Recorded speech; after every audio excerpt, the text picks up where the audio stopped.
Start.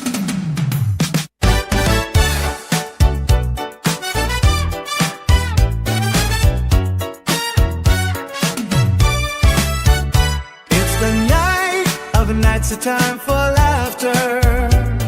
We have the guys to filibuster, even though one of them is a jar of mustard. Thank God it's Tuesday. We take a look at comedians, and Charles used to be one. We have a lot to say about Can you believe Gray is a jar of mustard? And then there's Lapsed. What does he do? And why is here? Thank God it's Tuesday.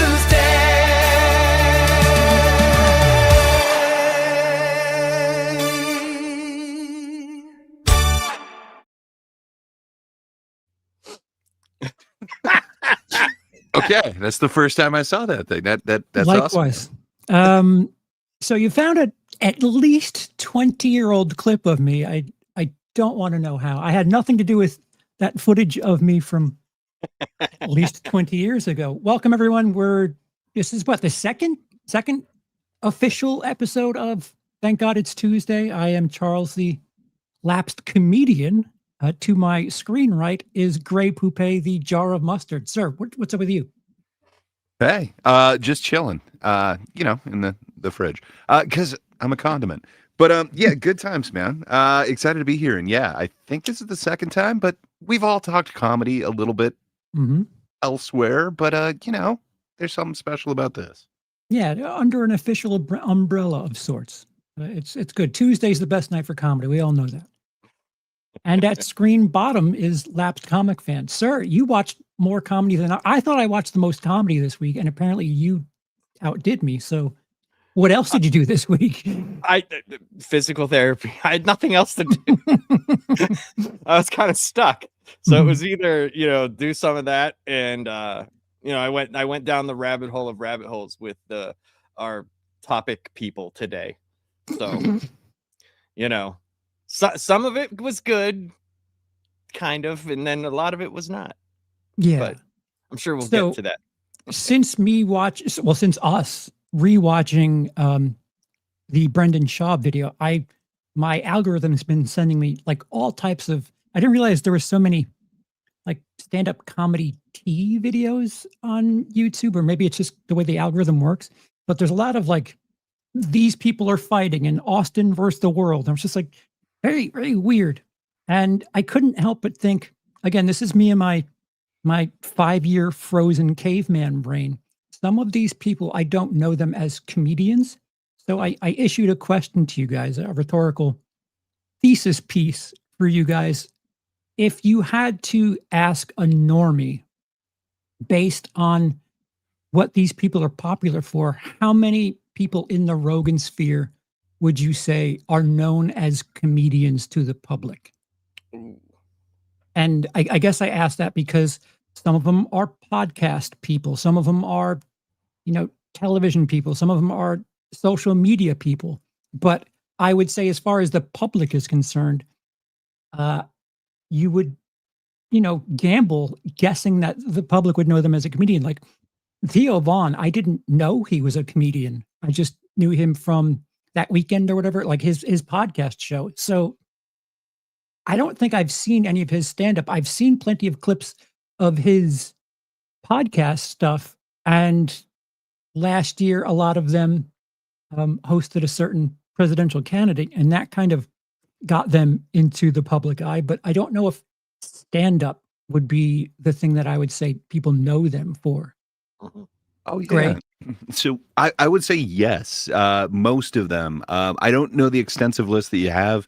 If you have some more like Duncan Trussells or whatever, they might be a little bit deeper of a poll. But your Theo Vaughns, your Bert Kreischers, your Tom Seguras, yeah, I mean, they're all headliners.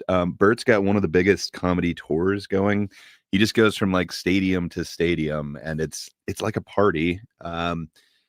He has other business ventures and stuff. But yeah, man, I think people definitely know them as comedians. But one of the kind of the best ways to showcase comedy is kind of the podcast.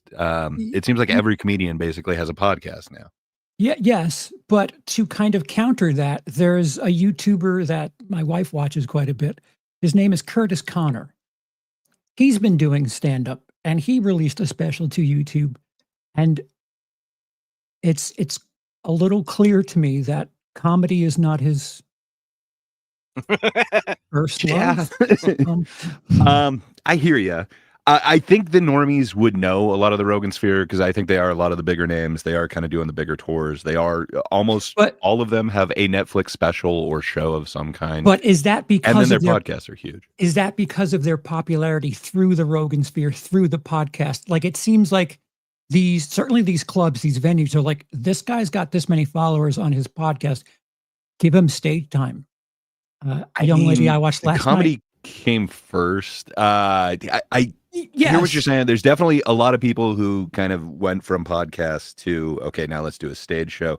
Like Adam Carolla is kind of one of those. Like he wasn't a stand-up before, and he was doing Loveline. He was a radio TV host. He did like Man Show, but he wasn't in comedy clubs. And then after he got a big following, he then brought that to a live show, and it's still he kind of plays games from his shows.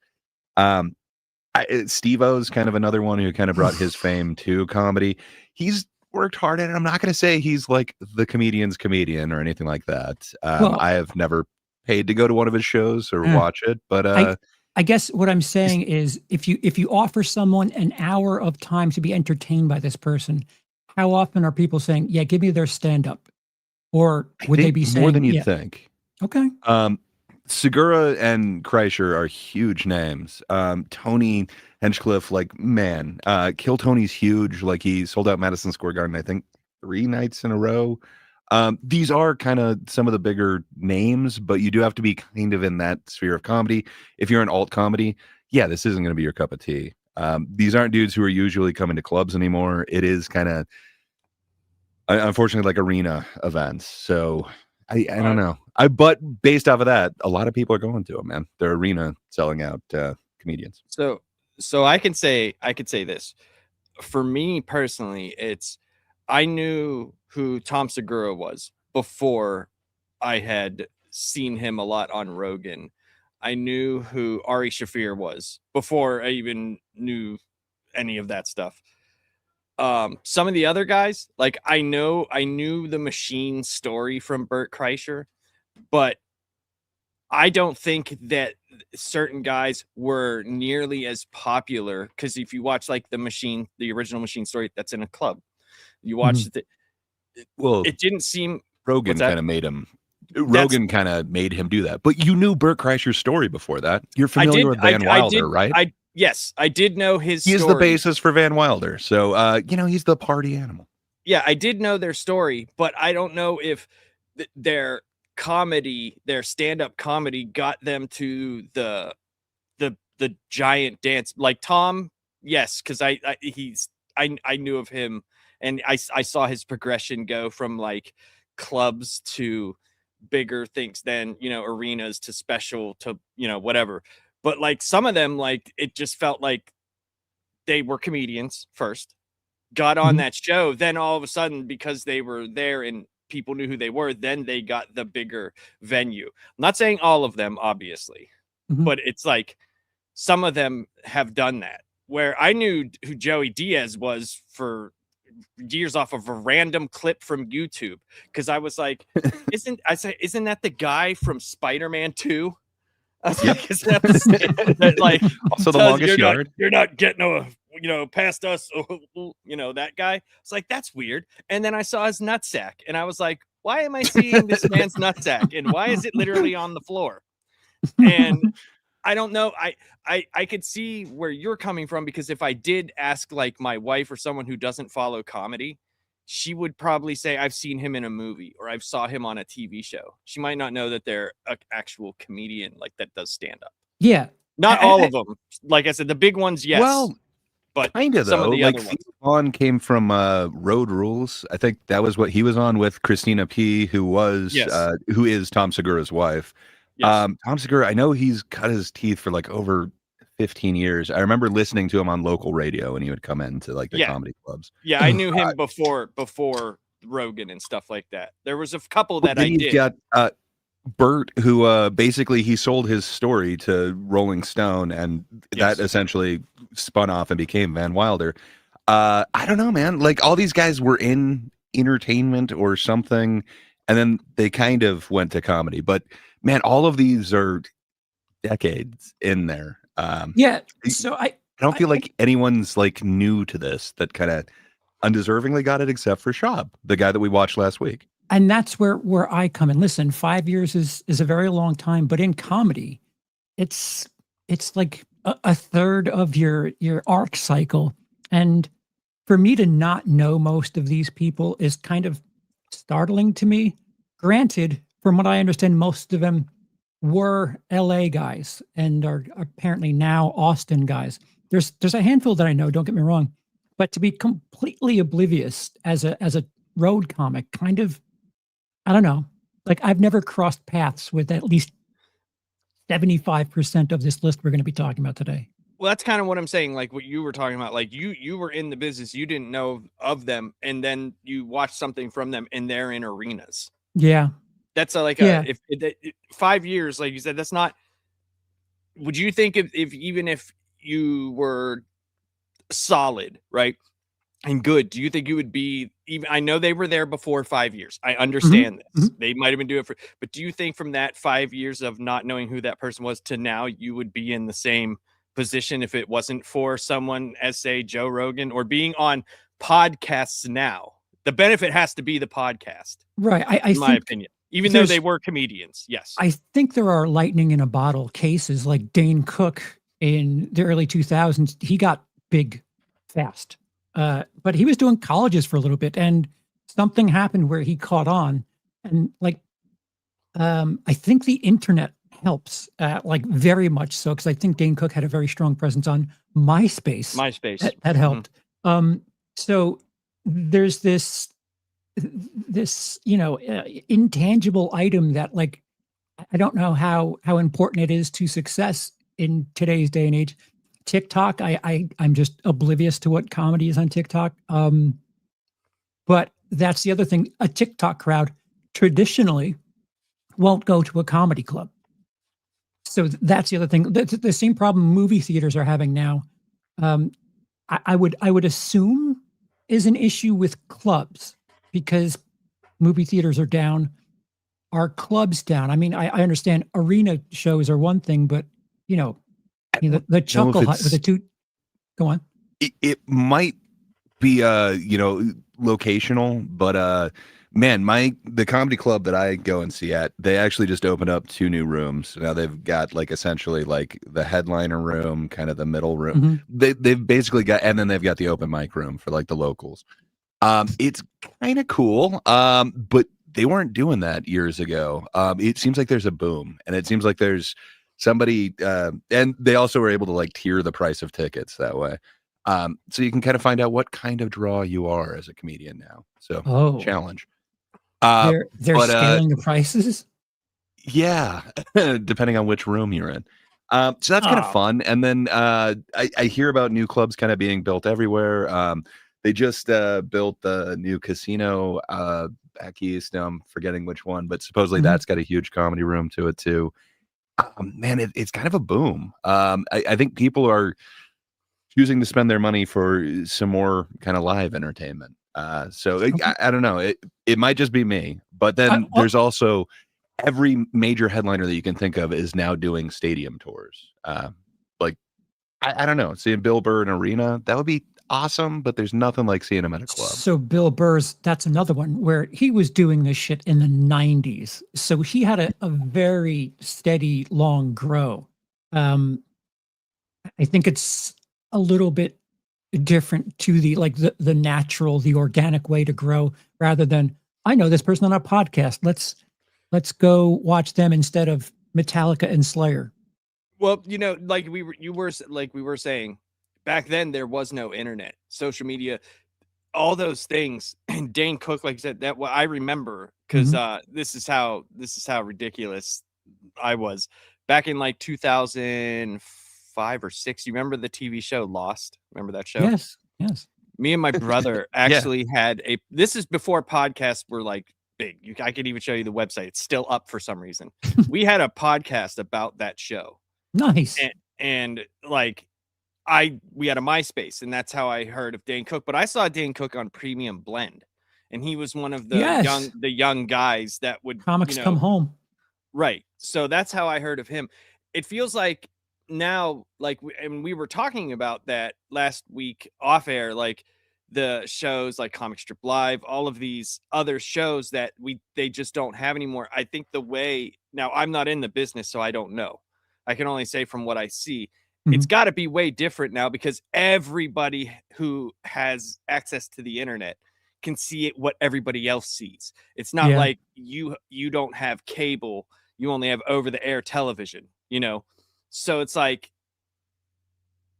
there's got to be something like Matt Rife, right?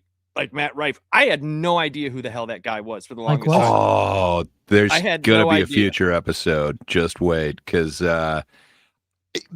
so he just released a holiday crowd work special. I think he's doing something there that it seems like it's from another type of entertainment. But yeah, I think that's a future thing we got to dig into. So what I was saying, like I started seeing little YouTube shorts of him, or like on Facebook, and I would see him and I'd be like, who the hell's that? So if I'm seeing that, right, you got to think of how many other people are also seeing that. And then the people that are looking for comedy, how many people, like you said, with your algorithm on YouTube, you watch the one thing and then all of a sudden this. So it's got to be the internet as well. Like, has to be huge for that. It might skip you a lot of the milestones and work that you had to do absolutely back in the 90s. So yeah, because even like I would, YouTube was, I mean, that clip that you ripped, that's a clip on YouTube. So like I wasn't completely, locked out from the modern age, but I did not have a presence. I didn't have a MySpace page. I didn't have any of that stuff. So, I might have cost myself in some regard, but I don't know. I think if I were to get back into it now, it feels like you need like a 4-pronged approach. Like, this is your stand-up, this is your TikTok thing, this is your, Instagram, your X, and here's your YouTube stuff. It feels like it's not just stand-up anymore. And I think it's fascinating. Yeah. And it's all forms of storytelling, it feels like now. Yeah. Like, it's not just joke, you know what I mean? Like how it was like stand-up went from joke to setup to joke to setup. I mean, there's guys like I said, I watched the newest Bert Kreischer one, Lucky. The jokes all came from stories.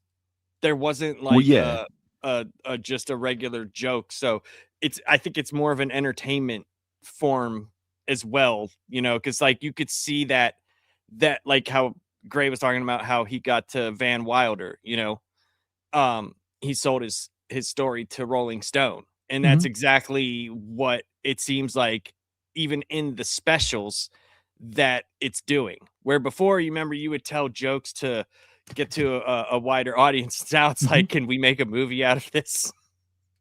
Yeah.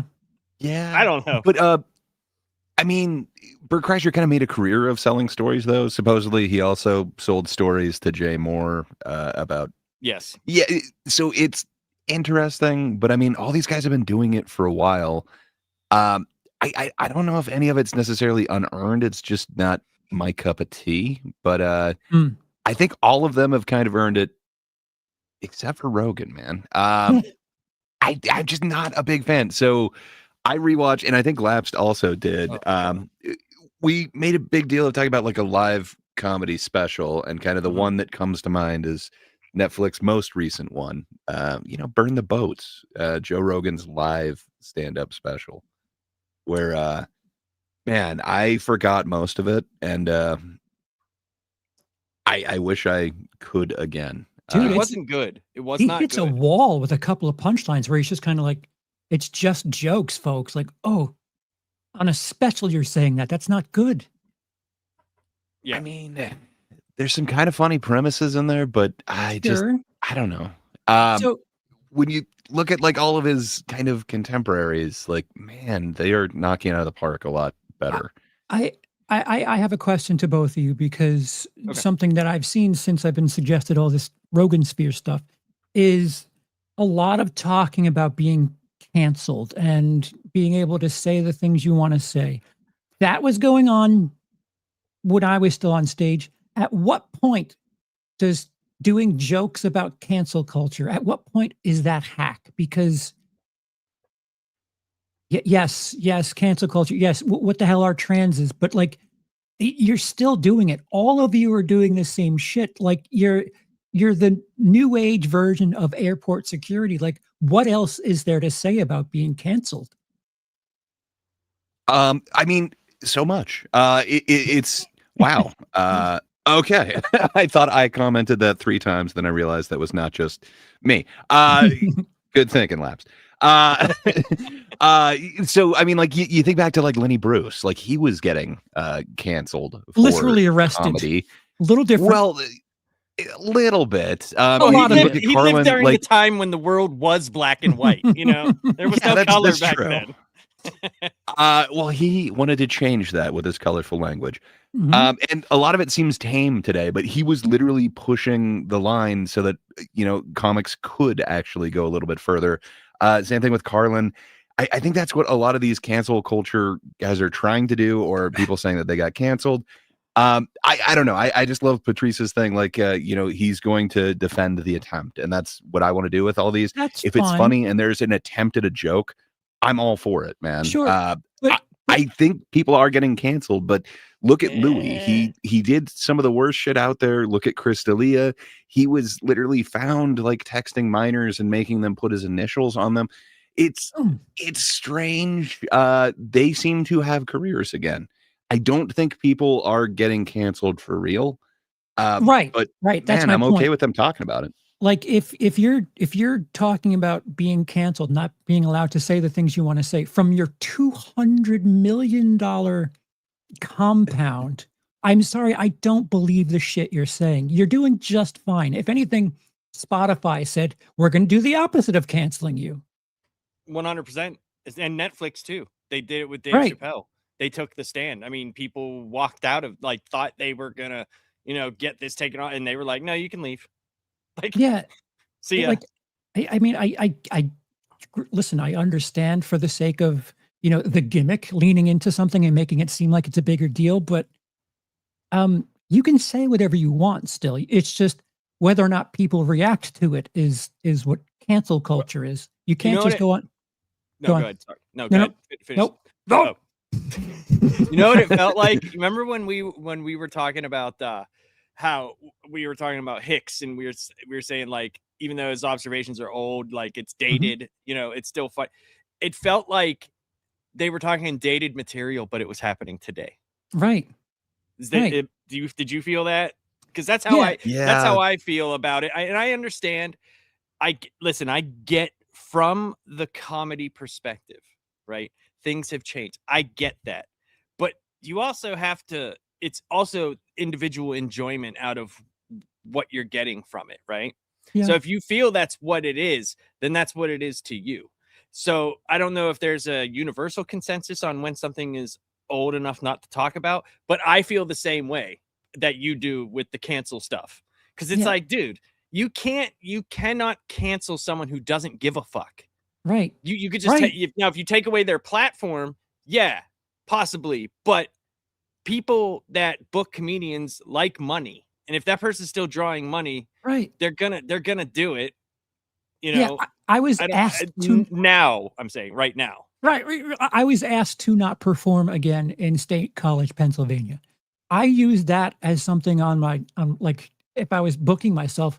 It was something of a, ooh, this guy's edgy. Like that's something that people used to lean into. Dice used to lean into that quite a bit. I mean, you know, Bad Brains had the whole like band in DC thing. Like it is a badge of honor. You know, I probably would have done a riff off that and tried to advertise myself that way. Hell yeah. Yeah, but I just got it's like, banned from establishments.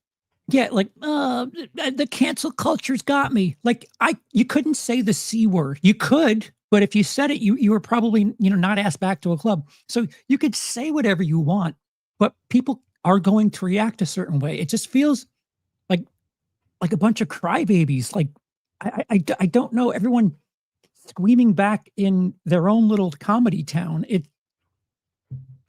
I don't know. To remind you, I've been suggested nothing but Rogan-sphere content. Well, the good. algorithm got me. This so is the I week have, for that.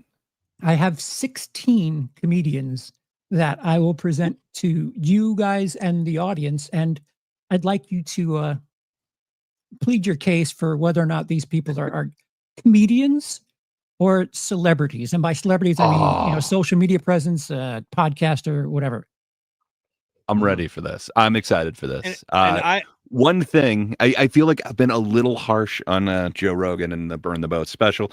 I do want to say that it is a live special, so it's like I don't know how fresh the material is going to be. You're probably going to rehearse the hell out of it just so that you can get it right, because they're taping this live special thing and then broadcasting it on Netflix live as well. There's a couple of funny bits in there. I think the part where he addresses like his attempted cancellation, where somebody did that whole like N-word compilation because he thought it was funny when like addressing like prior albums or songs by certain people to actually use the word. And apparently, there's like an 8-minute video of him just saying that. But I thought his observation on that was really hilarious, and that is kind of a cancel culture bit. But again, if you have like 8 minutes of him saying like the most offensive word, and he's still out there, I don't think cancel culture exists. Yeah, there's a movie from 1997 called Private Parts, and it's about Howard Stern's journey through radio. And he, as much as they wanted to try to cancel him, he actually got more famous because of it. So I think talent supersedes any sort of restriction.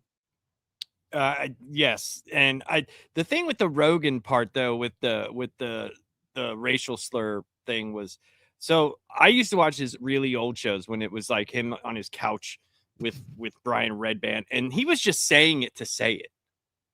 Like it wasn't like very rare. Like in the beginning, it was like, oh, I can say this word on this platform that you see what I mean? Like it wasn't like I don't know. It didn't feel like he was saying it as like a description or using it in a way that's like non-offensive. Does that make sense? Like he was just saying it to fucking say it. Yeah. Fair enough. A lot of the old to those super early ones. A lot of the old ones. The earliest I heard was when he was at like the Ice House. Okay, yeah. No, like, so if you watch like a lot of his really, really old stuff, and it would literally start the same way every time. Are we on Redband? Are we? Is it? Can you hear us, everybody? It was like that for like the first like 50 shows. Oh, so we have a bar to meet. So that's good. We have a little bit. We have a little bit of time to get things figured out. But that's, I will say, News Radio rocked. Yeah, that is not stand up. But you know what's funny? News Radio started on Tuesday. All right, so we're going to start doing sitcom-based stuff. we're gonna all live in a house together. It's be the worst odd. We got to adopt a little baby girl or a trio of children. Oh God, that was a really weak Full House reference. Or 3 Men and a Baby, but we can't have a ghost in our window. Can't have it. Can't do that. Weird. Right? Is that weird? But I think so. So back to that, it's like I agree with you. Like I've always had that you can't cancel someone who doesn't give a shit, but it's also really hard to cancel really, really rich people. It's very hard. Yeah. Yeah, I'm sorry. And they're all really, really rich now. Yeah, Chappelle, Ricky Gervais, and Joe Rogan crying about being canceled. I don't have a violin to play for you. I'm sorry. I'm sorry. No. And I love Chappelle. I like all of them. It's just I'm not buying that. That milk's gone bad. I'm not buying that milk. Sorry. Yeah. No. Especially whenever like every company that you're with sides with you. Mm-hmm. So it's like, it's kind of hard. And also there's, there used to be this thing where like comedians, like I felt like this could just be me. I felt like they were regular people. Like they were almost like, yeah, they were comedians, but they were relatable. A lot of these dudes now, like when you see them on their podcast and they're just talking about all the millions that they like, this is how ridiculous one show was I was watching, and it was, I can't remember who it was. It might have been Bert Kreischer. And he was talking about like how he had done really well and he wanted to give himself a little, present. And it was like, I'm thinking like, if for me, an island, something. Yeah. And he was like, so I got the Mercedes and the Rolex. And I'm like, and dude, so you got like nothing though. Like, but you got him like and Tom Segura, they did a gift exchange. Like one of them got like a race car, the other one got Hitler's teacup. Like it is fucking crazy, man. That's what that's kind of what I'm saying. Like, you bought like 2 houses and like, half of a mortgage, and we're just like, oh, that's cool. Like, I don't know. It's just not as relatable. Like, I don't know if it's cool to feel so under somebody as opposed to where you used to be able to look up to that person. You felt like they were going through the struggle. Now, obviously they were making money. Obviously comedians were making money because a lot of them would go into movies or something, but usually your favorite stand-up guy, if he didn't have, the going to the pilot, which was the thing that they tried to do 80s and 90s. Now it's like, I have a yacht and this is where my whole headquarters is located. Yeah, it used to be like a merch table in the back of the club. Correct. Now it's a website. I'm sorry, I need to circle back. Gray, who was gifted a Hitler teacup? Oh, you didn't hear about that? That's a fun clip. Yeah, Bert Kreischer was given a Hitler's teacup by Tom Segura for a Christmas gift. See that? Like, it's one thing to be counterculture and trying to test people's boundaries. It's another thing to being gifted something. I mean, it was from like his summer life estate or something. It's not, I mean, if it's not his daily cup, then that's forgivable, I guess. I think part of it is if you're testing boundaries and what you're saying is profound, people usually look into the art itself like, oh, that's really challenging. Yeah, that's quite funny. But if it just feels like you're saying, derp trans people, what is that? Like there's no quality to that. There needs to, like, you could push boundaries, find the line, that's fine and everything, but it's gotta be profound in some way. It needs to feel like it was worth that risk. Yeah. If you're going to one of those areas, like, it better be worth it. And right. For me, I will totally defend what Chappelle is doing in his bits, but man, I really kind of hated Rogan's chunk on trans in this one. It just, I don't know. It came off really hack to me. Yeah. And, I'll still defend it. Like, there's a way that you can make that funny. I just don't think he did. What was first? Was it Rogan's Burn the Boats or was Bryan Callen's? No. Oh, sorry. I thought you were going to say the Chappelle thing. I apologize for jumping in. I think Rogan's was it December of last year? It was 2024. Which Callen one? The one where he ends with Apple. He does this bootleggy, I can't believe it's not Carlin bit where he closes with, and we're all looking at the apple. And it's not a strong bit where he's like trying to put this big thing together from his entire show that, the cell phone is, I think he was trying to make the comparison to the Bible. And it's not strong. I'm trying to remember which one that was. I don't think that was a special from this year. I think that was the one from last year. I think they're both from the same year. Yeah, that's odd. Like, if I went to the mothership and saw Rogan doing that and then Callen doing that, it, like, in Austin, which is like Texas's Seattle, that much material based on that feels redundant. Yeah. Certainly not challenging.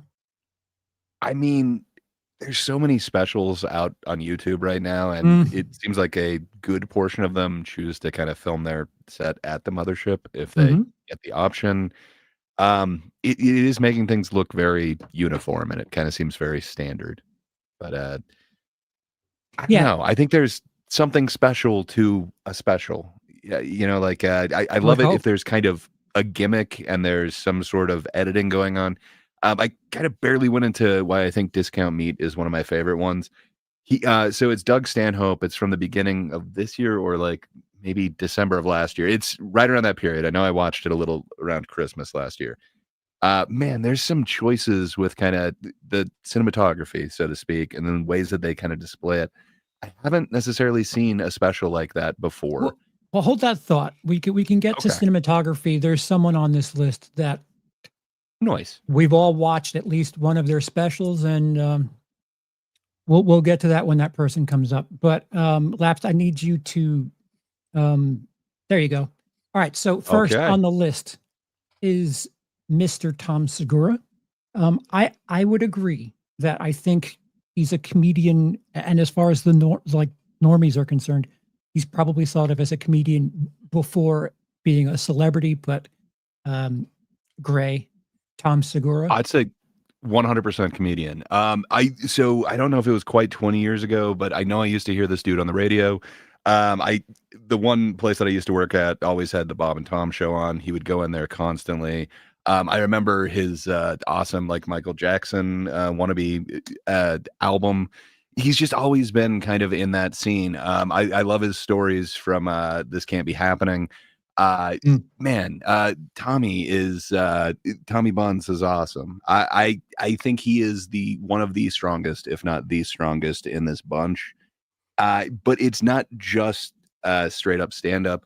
Man, if you dig sketch at all, he just released a Netflix one that is over the top. It does not go where you kind of think it would go.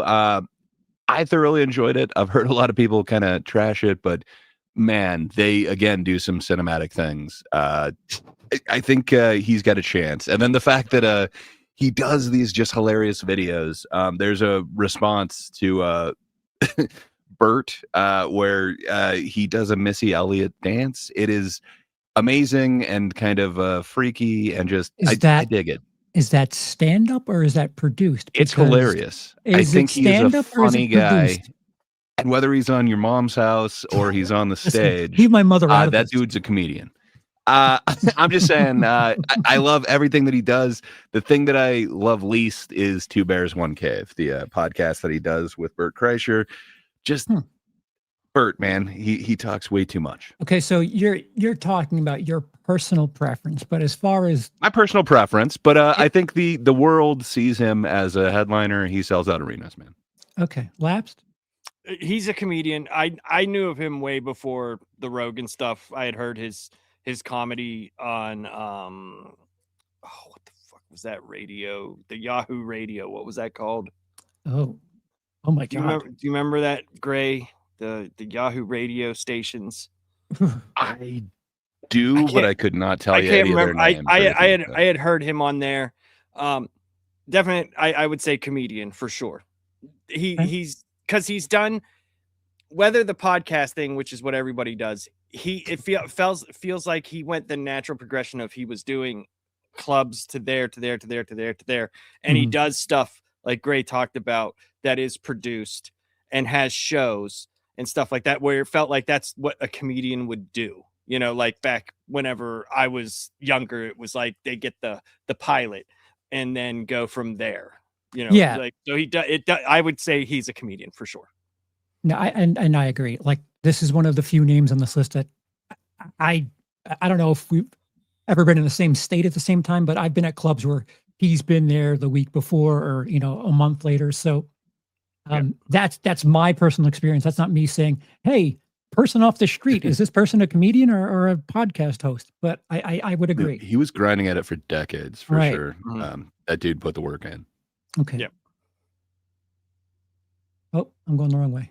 Next. The Machine. Bert Kreischer. Yeah. So I think he can be funny, but I think he's a personality essentially. Like he's the life of the party. He is the party. He's the machine. As Labs pointed out, he's a storyteller. I don't know that that's necessarily a comedian, but then they kind of tried to parlay that into a movie, again called The Machine, which is telling his story, that same machine story. Um, I'm not the biggest fan. I don't find myself laughing at his comedy a shitload, but he does this tour that is kind of amazing. He brings a busload of comedians, and it's some of the better comedians. A lot of them are kind of headliners, but since they're selling out a stadium, they're all willing to play the same gig. It's kind of an amazing experience. I think he's more of a showman. He would be a great host. Speaking of that, he has a cooking show. I think that's the most entertaining he is to me, when he's for no reason shirtless, but he's cooking and he's just So touching everything and this cooking concerning show, everyone. this cooking show, is Yeah, it done in Sainsbury. comedy clubs? It's done in comedy It is clubs, this not. cooking show? Oh, okay. Yeah. I think people would connect him to comedy because he has one of the biggest comedy tours. Again, it just goes like baseball stadium to baseball stadium. I think the world would see him as a comedian. To me, he's best not as a comedian. He's more of a celebrity. Okay. Lapsed. Entertainer. Not. I don't look at him as a comedian. Like, I know he does stand up on a stage and does his stories, but I think of him more as an entertainer. Yeah. He's a good audience, man. He laughs a lot and it's really loud. Yeah. There's a clip from, was it the Tom Brady roast? Where you could see that he's reading along with the joke. It was unfortunate to see him mouthing the joke. And was the Tom Brady one the one where him and Tom did like a bit together? Am I misremembering that? There's like the worst thing ever that they both did on a roast, and it is just horrible. But I'm sorry, man. I didn't mean to step over the mouthing the jokes. No, so he wasn't telling a joke, but he was like sitting mouthing the joke, and then I can't perform like that. I can't act like something's funny if I know it's coming. Like, but I'm not selling out stadiums, so money changes things, that's for sure. But I think the public would think of him as a comedian and be really disappointed because of everything else that he does. Like, this is all I know of him, shirt off. It's all I know of him, like, genuinely. I mean, that's kind of his personality, that and drinking. But the problem is he might bring like 5 really good comedians with him, and then, hey, that's a party. No, that's a great show. That's why I think of him as an entertainer. Yeah. Yeah. So he's the Don King of comedians, is what you're saying. I mean, I feel like he gets a good percentage of it. Maybe that's what I'm saying. So as far as normies are concerned, because I think we're a little broken on this, are we saying normies think he's a comedian or I think so, because it's seriously like sold out baseball stadiums of people for all these, but they are seeing really big names with him on these tours. So yeah, so keep that thought. I think they'll see him as comedian. I'll challenge that when someone else that does tours comes up, because I have a reason for challenging that. But all right, nope, I have to go up. Come on. Bryan Callen. I don't know if most people know his name is the problem. He's got a microphone. They've probably seen him on a bunch of different things. I know he was on some of the early seasons of Mad TV. I dig the dude. I like seeing him. I think he's very engaging, but for me personally, the laughs he could be funnier. I don't know. He's great at performing, and I'm not asking you to grade the comedian. I understand. I'm doing that though. It is my choice to do this. I don't think a lot of people know who he is, but he's certainly got the performance of a comedian. I think he's trying that. So I don't know. I think those who know who he is would probably say he's a comedian, but I don't think he's I don't think he's quite as big as some of the other ones. If you're a normie, Actor. are you so Laps? You're saying actor, celebrity, I not comedian. Well, I know he's done comedy for a very long time. Mhm. I know that. But if you're talking about just normal people, they would probably know him more on guest spots of sitcoms and more famous shows. Yeah, like that dude in Hangover. He's that guy at the Right. Like I know he's a comedian, but that's only because I've looked at his stuff. If we're talking just like you said, normal people, and that's the other reason why I said like for Bert, like if I asked my wife or like my buddy John, who's done shows with us, he would tell you I know Bert from like seeing clips of him on YouTube doing like the podcasts, and I know him from the movie. They might not know specifically that he's a comedian. right. That doesn't mean that there's a shitload of people that do know him as a comedian. I just don't know where the variance of normie meets, regular person. I think in a shitty way, I was saying the same thing. I think most people don't know who he is, but those who do probably recognize him from something other than comedy. I think actor for sure for Bryan Callen. I'll put a cherry on top of all of that, and I'll say I would venture a guess that most people would be like, "Who's that?" If you just gave them a name, they'd be like, "Who?" Yeah. They would probably say, "Who is that?" Right. Yeah, for sure. I agree with that. Okay. Oh, down. I got to go down, not up. Hey, his cohort on Fighter and the Kid. It's Brendan Schaub. I really hope the public does not consider him a comedian. I don't think many people do. I definitely I don't personally. Again, he's an entertainer. He can talk shit to Mike Tyson apparently, but we have something in common. We've both stopped though, so we're known for stopping, him and I.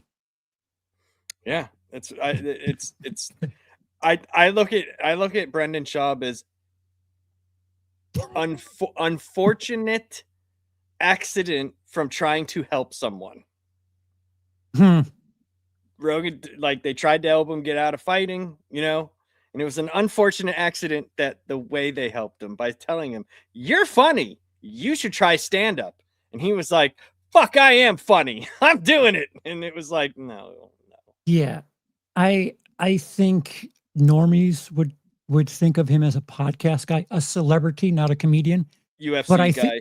Yeah. Right. But I think the internet, like the shit posting end of things, knows him as a gringo poppy, exclusively for the lulz. Let's laugh at his comedy.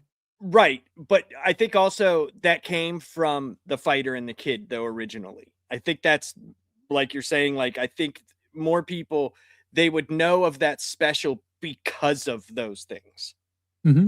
So I think you're right. You're definitely right. But I think that's why that they know that. Because I remember it very clearly because I saw that episode of Rogan when they were doing it, when they talked about, and he still had a couple fights after that. Right. And is that the "you'd be surprised" exchange where where he was like, "Yeah, you'd be surprised," and he's like, "No, I think you'd be surprised." Yeah. I think he had one fight after that, or one or two, I can't remember exactly, but it was soon after he was done where he was starting to get into like telling jokes where people could have stopped him because he would talk about the material he's writing. Right? Throw in the towel. Like he would talk about on the shows like Rogan or Fighter and the Kid or other, like the jokes and stuff that he's writing. And they would be like, "Yeah, I've heard it, man. Wait till he's out there. You're going to shock people." And it was like, no. I think if you're under the wing of Rogan and those guys who are known for being comedians, they couldn't help him polish some stuff. You couldn't help him punch up some stuff before throwing it out into the world. Chocolate chip cookies with salsa on it. I mean, how do you not think that is gold? I'm Mexican cookies, my friend. I'm hoping he didn't run any of those jokes past anyone. Ugh. Like authentic Mexican food, like pico de gun. Yeah, let me lick the mic. Let me lick the microphone and talk. Those things like where you watch something and you don't laugh, but then you could talk about it with your friends and you just laugh like Yeah. hysterically. Yeah. The part when he was talking about how he hated his wife and all that stuff, and then being on lockdown with the bros, and then it's like, oh, come to think of it, like, why don't we just bang? Like, that's not something you thought about with your wife. It's only the thing you thought about with being with other men. Like, what the fuck am I listening to? Yeah, the best part of that special was when it ended. Oh, for sure. Yeah, it's an experience. I'm glad we shared it. It's something we'll always have. But I hope the vast majority of the public does not see him as a comedian. That's where I'd put all in on that. Celebrity. Yep. Oh, down. I gotta go down. Ari Shaffir. Oh, I hope. So he is the strongest out of the Rogan-sphere for me. Love me some Ari Shaffir. Dude does funny things that aren't in comedy, like The Amazing Racist was just awesome. The fact that he's the president of Legion of Skanks, hell yeah. But man, Jew is just hands down one of the most beautiful and amazing comedy specials I've ever seen. It's available on YouTube. Go see it if you haven't. But Ari Shaffir, he's the man. I like his most recent one. And then he just took a hiatus and is out of the country for like a year or something like that. But he will be missed, and hopefully he comes back soon with an awesome special. Comedian all the way. Yeah, comedian. That is okay. So we're talking Normies. Normies, think of him as a comedian. Oh yeah, he's been in this forever.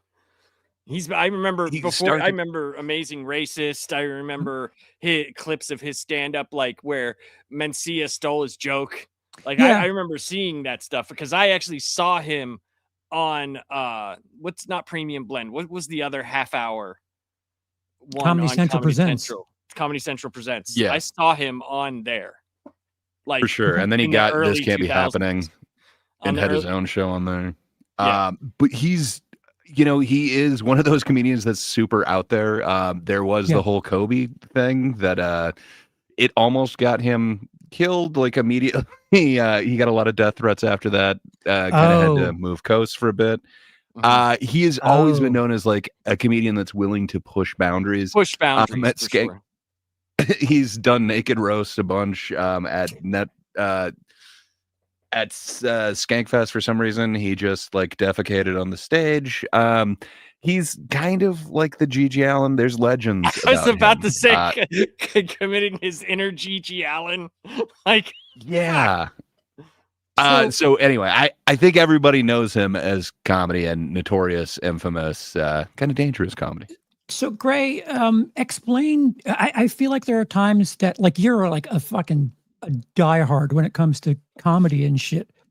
Explain to the uninitiated, also known as me, what Skankfest is. Oh, Skankfest is the greatest comedian. It's like Comic-Con, but it's a 3-day oasis. People have compared it to like the Coachella of comedy. Literally, you get nothing but headliners just killing it.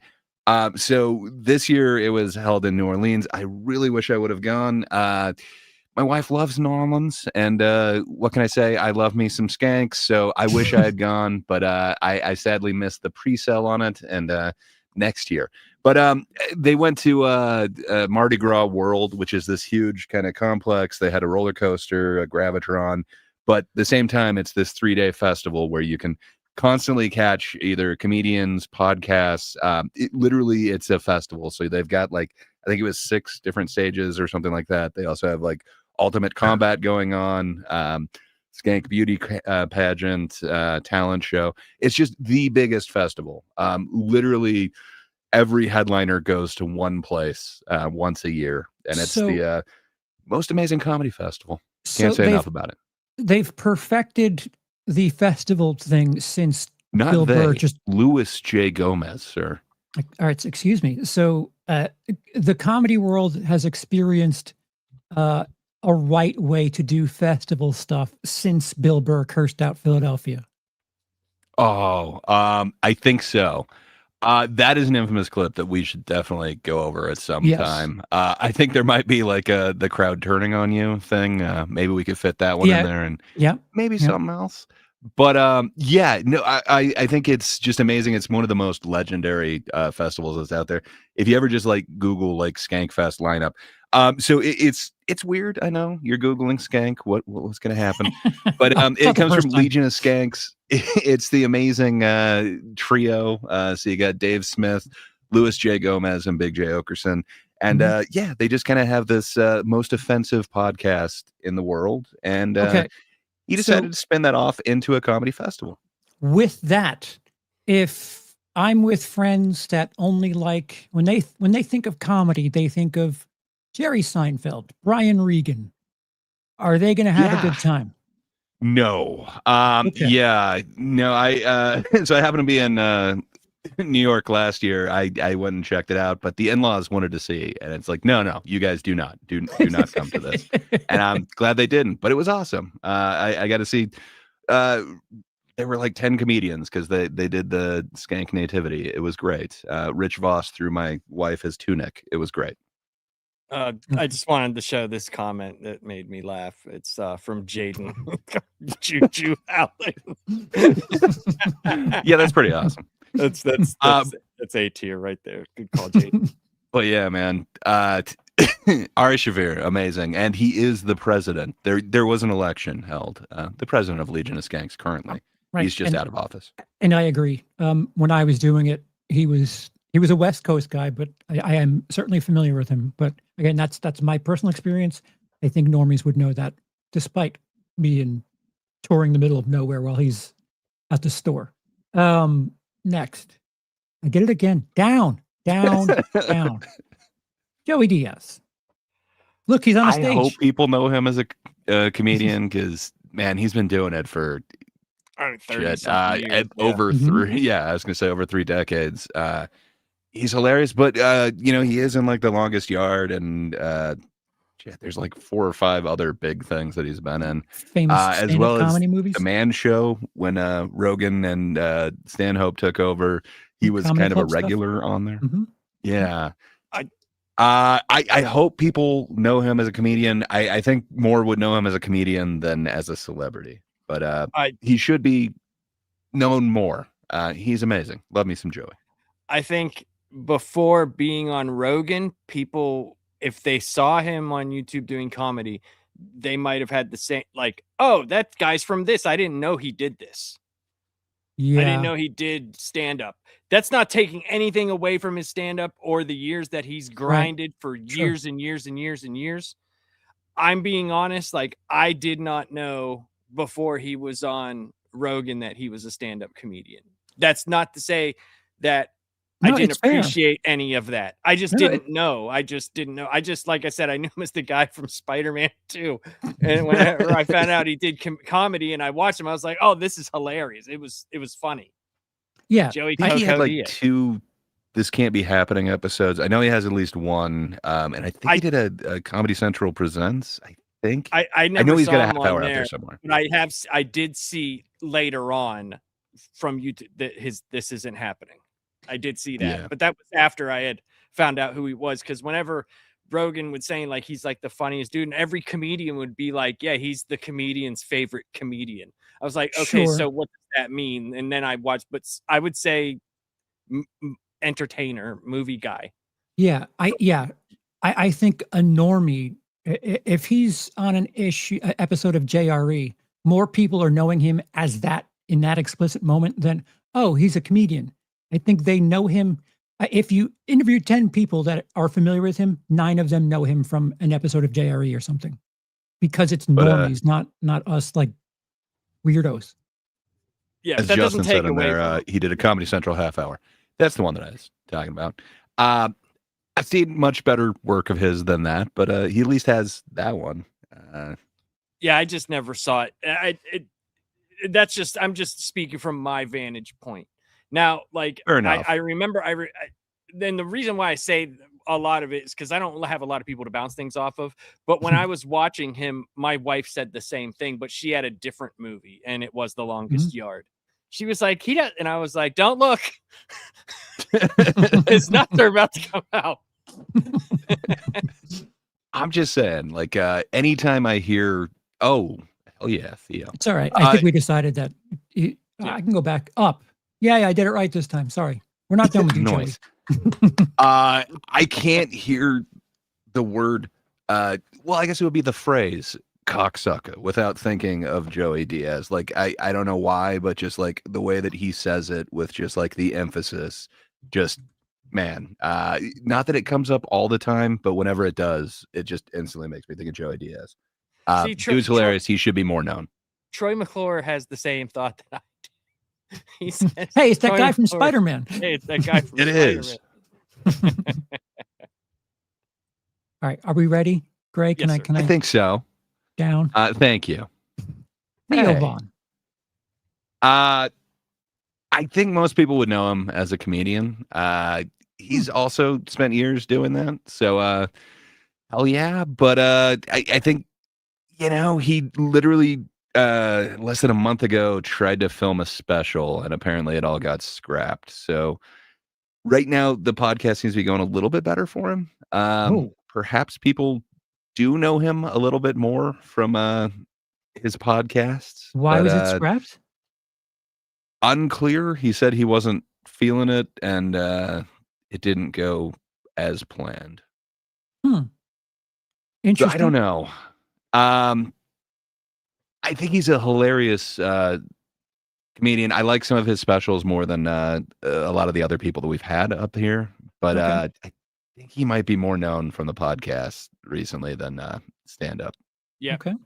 I 100% the podcast, because I'll just be honest, like, I didn't watch Road Rules. I've seen the clip of him and Tom Segura's wife who was on Road Rules, but I could tell you when I first saw him was on Rogan, and then literally he was on every other podcast after that. And I thought when he said he had been doing comedy for like 12 years at the point when he was on Rogan, I was like, what?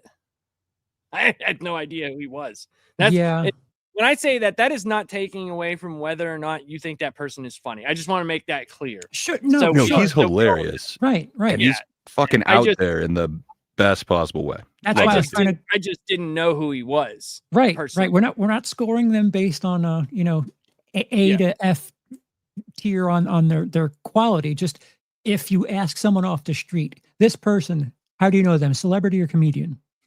Oh yeah, definitely entertainer person from YouTube and stuff like that. Yeah, I don't know if he was doing stuff on the road, but I know that he was doing it as long as we would have had overlap, and I wasn't familiar with him. And when I was, it was podcast stuff.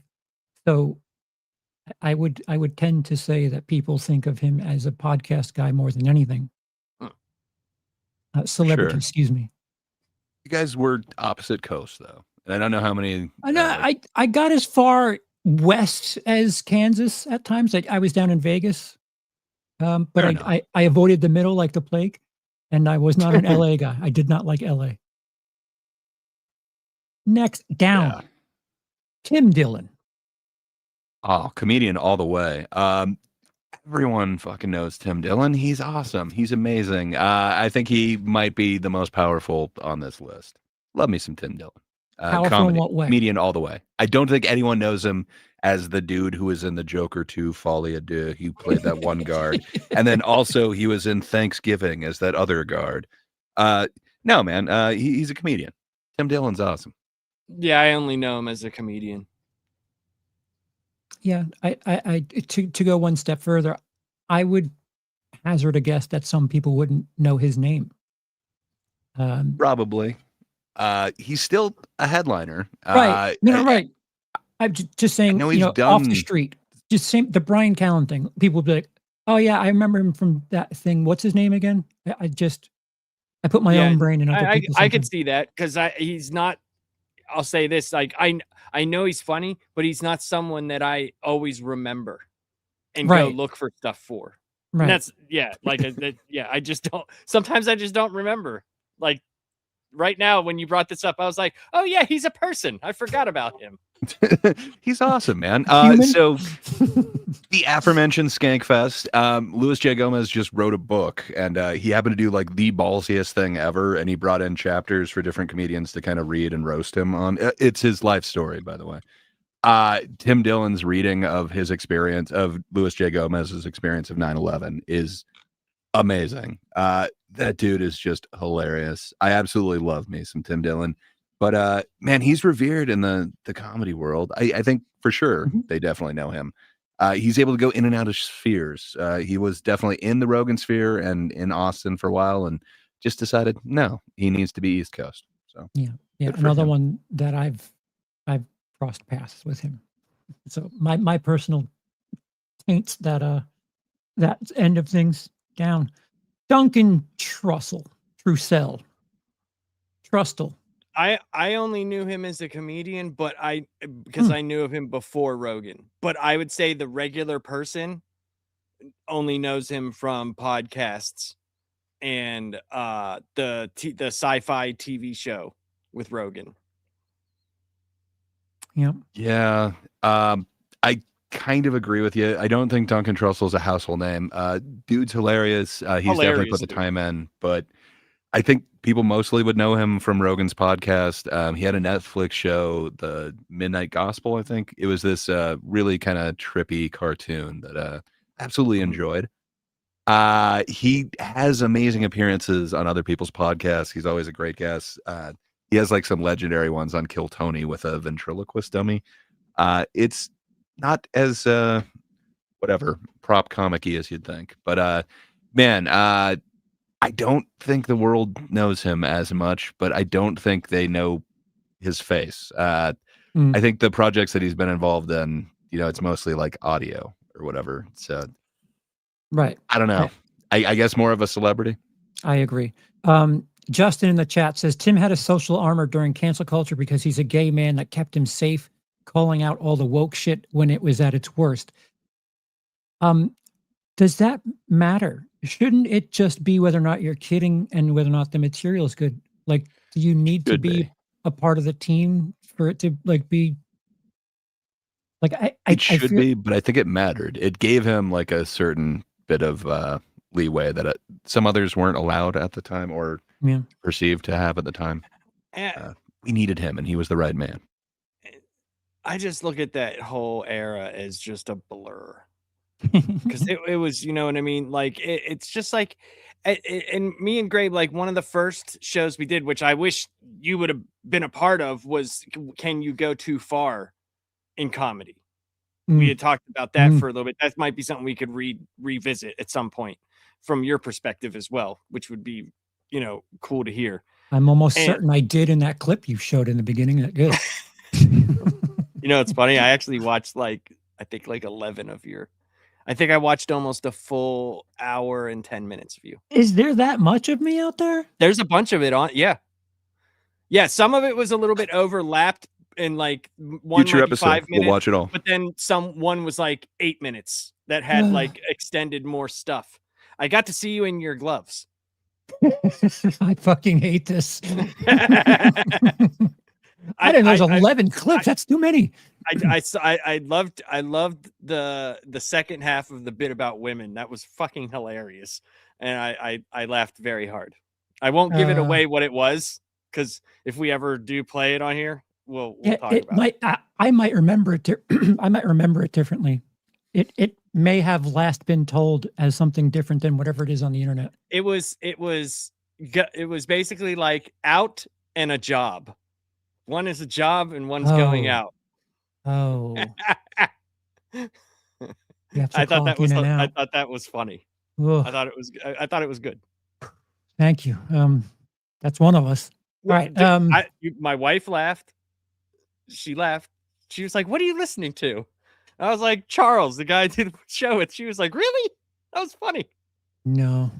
Really, that was funny. That doesn't sound like people you talk to. All right. Anywho, I'm officially sweating. Andrew Santino, the ginger whiskey ginger himself, Cheeto Santino. I love me some Santino. Definitely a comedian. I think he's definitely one of the headliners that people say. He sold out a stadium here where I'm at not too long recently ago. in Riyadh. Yeah. So and he's been doing it for a long ass time, and he's always seen as a comedian. Like in the few things that he had, I guess that's not true. He was in Dickie, where he was not a comedian, but almost everything else, it seems like he's a comedian. For sure, man. I think Comedian. he's definitely funny, but as Jaden Miller Art wrote, it's Bobby's mom. That's what I knew him from was Bobby Lee's podcast.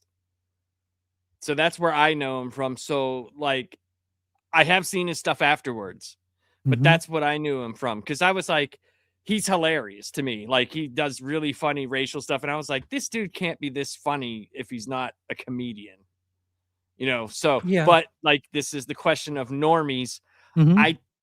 It's hard for me to judge because I don't know enough. I don't know enough about him. Where Gray says he's selling out a stadium. You know what I'm saying? Like but obviously people have to know him to go to that. But is that because of the podcast? He's selling out stadiums, but is it because of road work or is it because, the guy from Bobby Lee's podcast? I think most of the people... First off, it's his podcast. He started it to save Bobby Lee.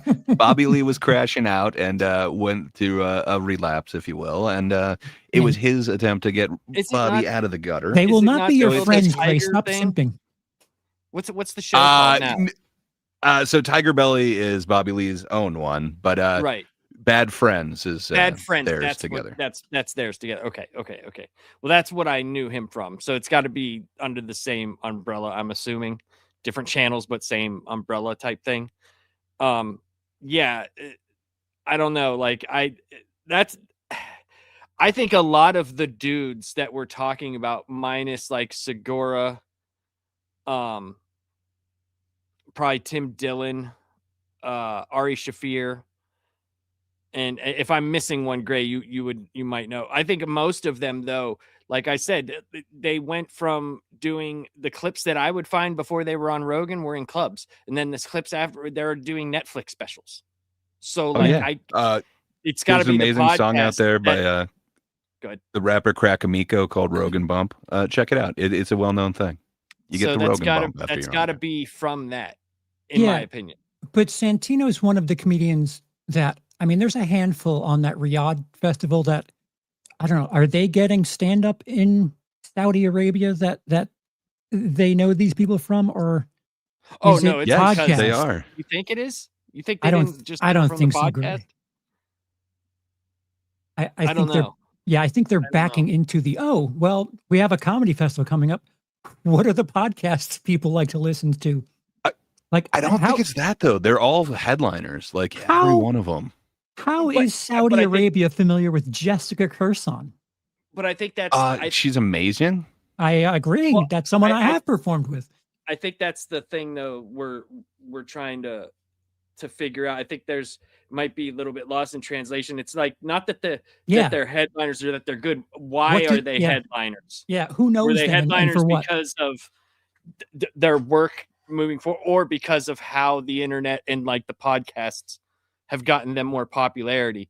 Not that is a bad thing. Is that how comedy is also changed to where before we were talking about like you went from club to bigger club to like the improv to smaller state like indoor arenas to colleges and and then you did your TV pilot and that's what got you baboof. Right. Who thinks of Rihanna as an actress? Hey, is all I'm asking.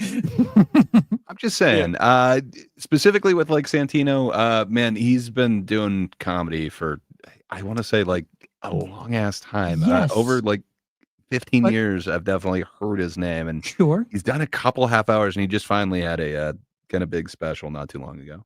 But would a normie know him as a comedian before they know him?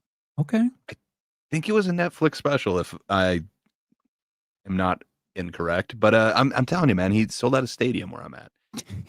Dude's definitely on the rise. You keep saying that like normies all went to that event. They did, man. I am saying if you're watching comedy in a baseball stadium, you're probably a normie. Yes, but I don't think you understand. Like, I understand that he sold out a stadium, but is it possible that the people were made aware of that gig because of him doing a podcast? Oh, there's that Rogan bump for sure. But I'm just saying he was grinding at it before. Yes, I don't think you're understanding what I'm saying. Yes, Jaden.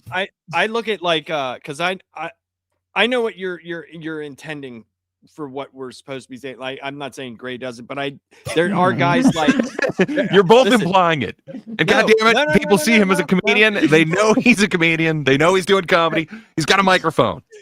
No, right. I'm saying like, did he get the big shows because he's popular on a podcast, or if he did not have those podcasts, would he be selling out an arena or a stadium?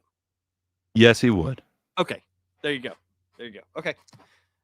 I look at guys like Joey Diaz, who went the opposite route. Like he got big and didn't want, you know what I mean? He still goes to clubs and stuff like that, which is kind of interesting that he's not taking the whole Netflix by storm type deal. You know, he also didn't do the whatever you want to call it, pilgrimage to Austin. Right. He stayed back. Didn't.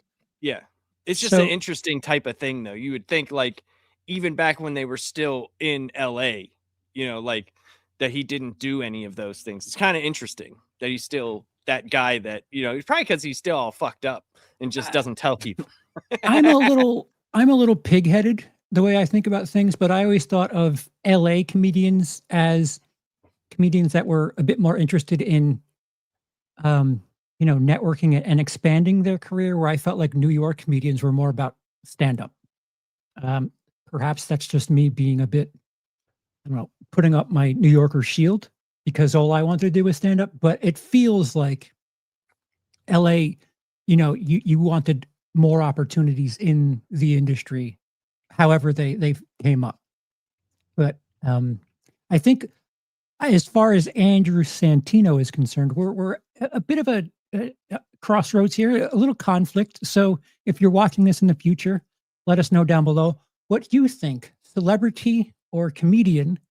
And I hope you who are watching understand what the purpose of this is. Down. How dare you, sir? He's taking shots. Shots fired. Yosemite Sam. Non-stop shots fired. I know what this is about. And I'm telling you, he's a comedian, damn it. I know he's a comedian, but what do people know him as?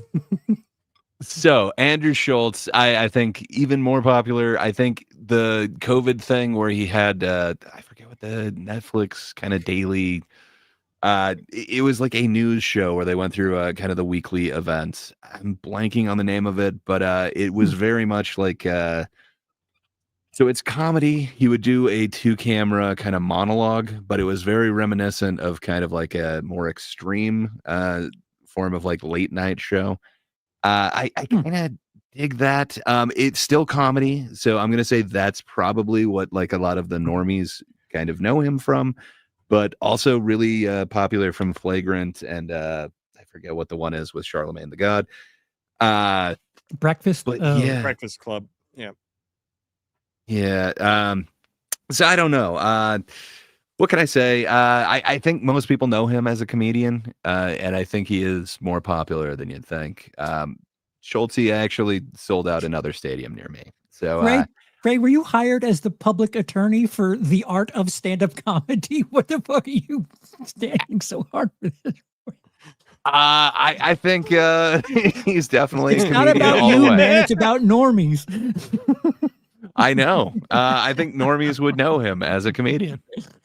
I'm kind of going off of my wife too.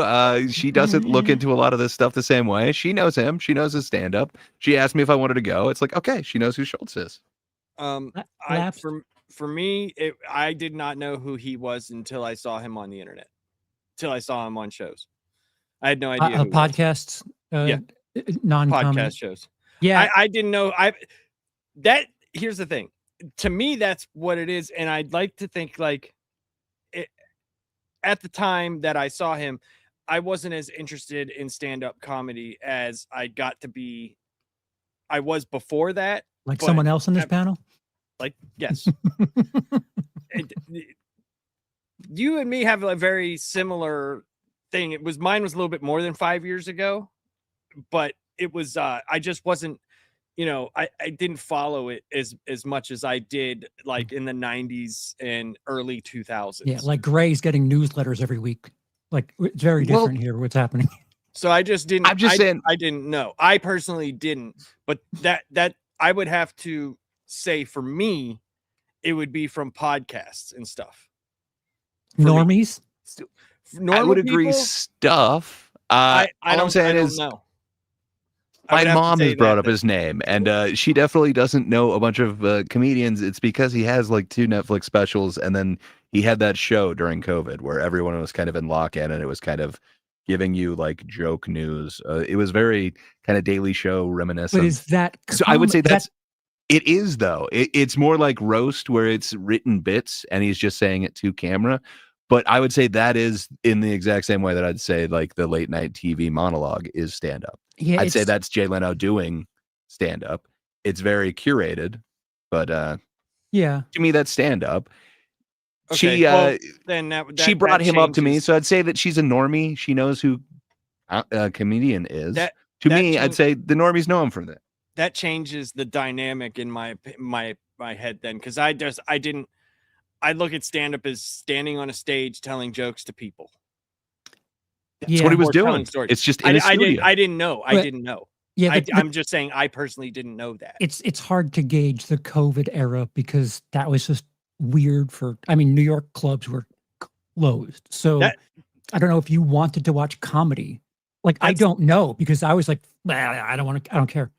So I don't know what the answer to that is. I'm sorry. That's why I, with certain stuff like this, why I value the opinion, because I just didn't know. I didn't know who he was personally. Yeah.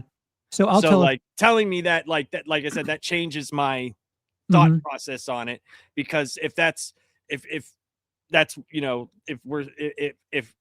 Gray's telling me like, his mom and stuff like that's a little bit, like they wouldn't know who he was unless they knew him, so like if that's what they know him from, then I would have to agree.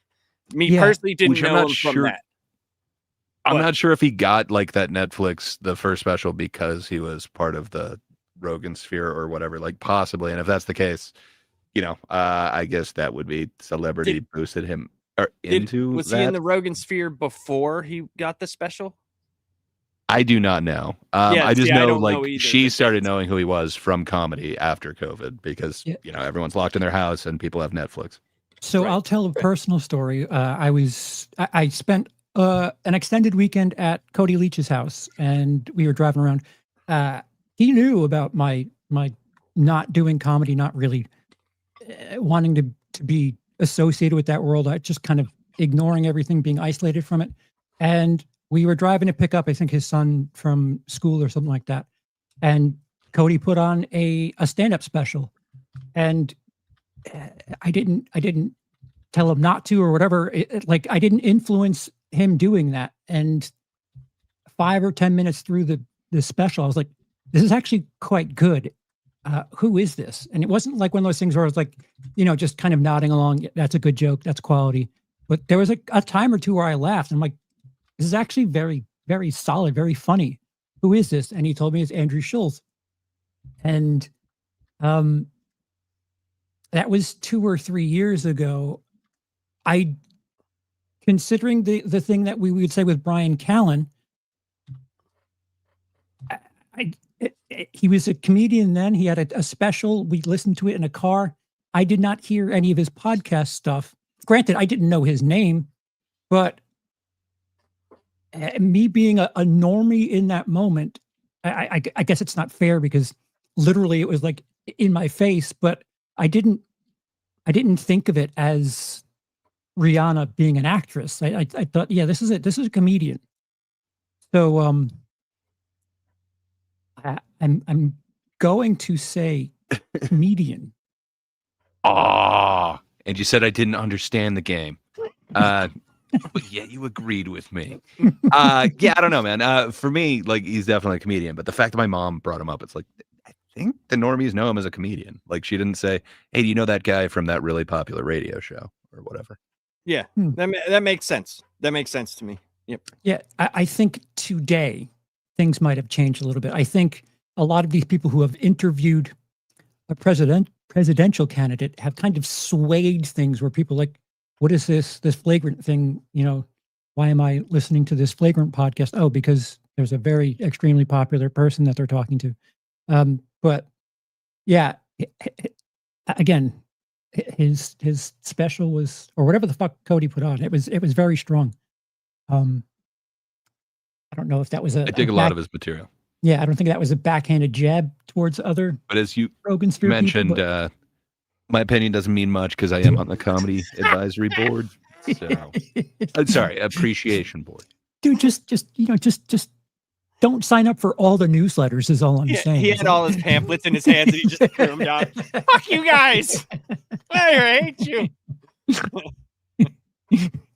I'm going to tell my Discord group about this. Dave Smith. Greg, contain yourself now. I know. How you what can I feel say? about I have seen him a ton of times as a comedian. He does not perform in the biggest room at the comedy club the last time that I saw him. Really? I think a lot more people know him from kind of his Tucker appearances, from his debates, and from essentially like Piers Morgan and the stuff. Mhm. I think people Famous know comedy him club? more for his political opinion than his comedy, but Libertas is pretty based. I dig that special that he was able to produce. His the Gas Digital half hour from last year was not nearly as good. But yeah, he's definitely a headliner. He's a comedian, but I think more well known as a celebrity now. Which hell yeah, any advocate for libertarianism and weird anarchy, I'm down for. So I'm proud of you. Greg. he is a founding member of the Legion of Skanks, which I will always give skank hands to. You can't see it now with my I'm doing skank hands as we speak. Love me some Dave Smith. Sadly, no. You do a little skank face with it. It's kind of like the heart with your hands, but then you just curve it in a little bit more so that you're doing a skank hands. Anyway, I love me some Dave Smith. He's always a comedian to me. I think the public knows him more as a celebrity. You're making progress. I agree with pretty much everything he said, because I knew that when Gray mentioned the Legion of Skanks on the last one, he was the one that I knew. Yeah. And another one. But I agree with everything he said, though. Right. Another one where appearances he's made in the last year or so really kind of sways things where it's like, oh, the guy argued with Piers Morgan on that famous comedy special. Well, he made an appearance at a comedy club near me this last year, and it was hilarious. Okay. I got to shake his hand, and it was pleasant. The smaller room, you say, right? I appreciate it was the nearly biggest room. Did they not have open micers that night? I think it wasn't Matt Rife, but it was someone where it's like, oh, really? Like he gets the big room. It was still awesome. Did he open your jar of mustard? He did not, but what can I say? I may have gotten a picture with him. That's awesome. Good times, man. No, that's cool. That's cool. I like even Robbie the Fire Bernstein, man. But yeah, I think people definitely know him more from his Rogan appearances and his debates. Gray, what is the term for people like you? I know it's not like Band-Aid for music. What is it like? A comedy appreciation board. Yeah, I don't know, man. I want to laugh. What can I say? You're not a groupie. I'm not a chuckle bunny, if that's what you think. Chuckle bunny. There's the Chuckle Hut in outer Kansas. Right next to the Great American T-shirt Factory. Charles, you didn't weigh in on Dave Smith. I think podcast. I think because of you did. I'm a dick. Yeah, he did. Sorry. Celebrity. It's fine. It's fine. Like we flustered you with Dave Smith, and you actually had to say the right thing to say, which is most people probably know him as a celebrity.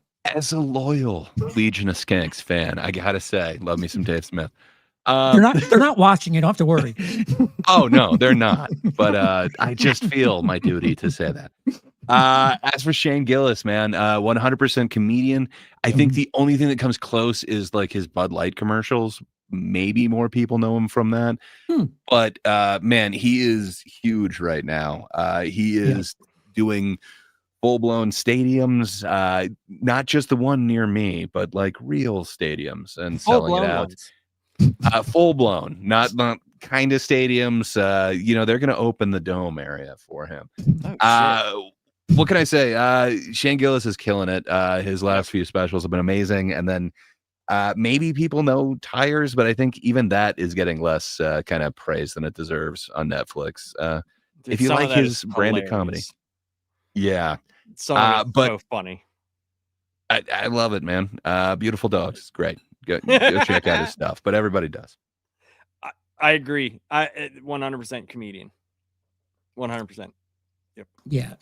I would say of the people that we're discussing tonight, this is probably the strongest in every aspect. This is probably the best comedian on the list and the most well regarded and known as a comedian.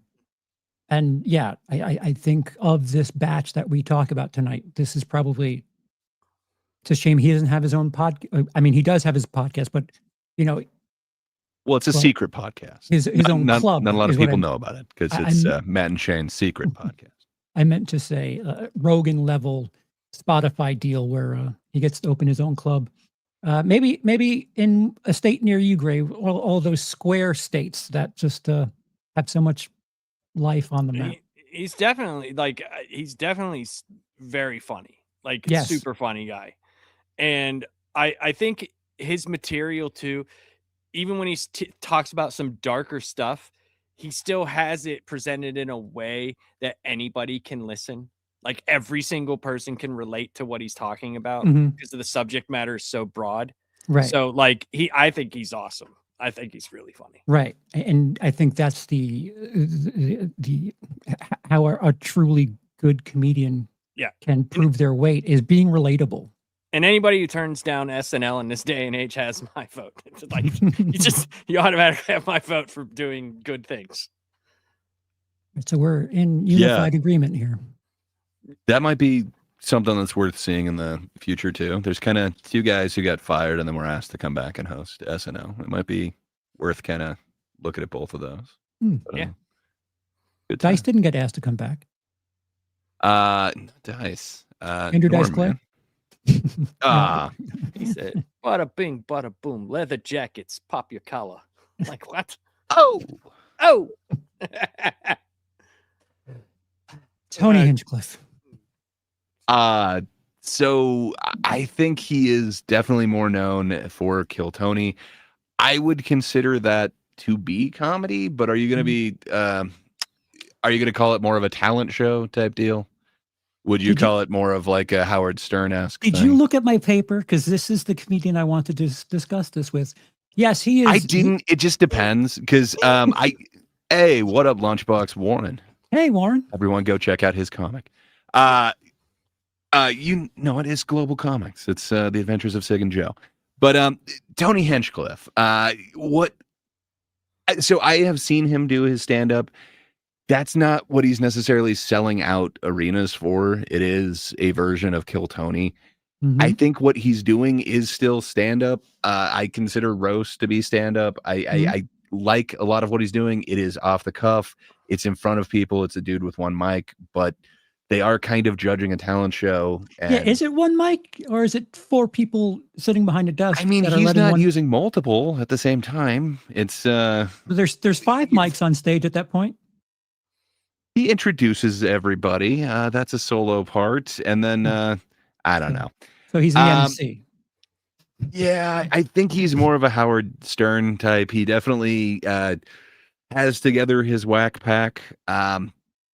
He's done a couple of specials, but there is one that is kind of being wiped from the internet. And then there his full-length one that, hey, we all partook in. Perhaps we'll talk about that in the near future. Yep. But to me, he's definitely more known for that show. If you're not considering that stand-up, which I would, so I would say he's known for stand-up comedy. But if you're not, then he is more known for that. So, but I guess celebrity. If you're not, is that where we're ruling on it? I think Tony's not comedy or stand-up, I should say. I think he's most known for roasting. like normie people would know him from appearing on roasts for Comedy Tom Central. Brady. Do you consider roast comedians? Yeah. Like, are we going there? Yeah, I mean, it's definitely comedy, 100% for sure. Like, I think that's where most normie people would know him from, are the roast appearances, for sure. And appearing on Netflix. I think Kill Tony is a comedy show that has stand-up comedians come in, and like whether they're known or not off the street, whatever. But I don't know if he does stand-up comedy on the show. It feels like it's someone. Lunchbox said it's the America's Got Talent, but only 1 minute stand-ups. Yeah, kind of. So, I mean, it depends if David Lucas is on there. It's no, for sure. They always 100% have, like, guaranteed they're going to Golden- roast each other. Right. Yeah. It kind of depends, but he does also do his own stand-up. Oddly, he's a little bit more of a storyteller. I think when I saw him, he had like a 15-minute closer that was on his first threesome, which was interesting. I'm just He's trying to definitely gauge gotten where- better Good. Sorry. since the one that we all watched. But if you're not considering Kill Tony like as a comedian doing that, I mean, they have had like Ric Flair as a guest on there. They've definitely had people that aren't comedians. So, If you're considering that more of a host, to use a comparison, he's known for that.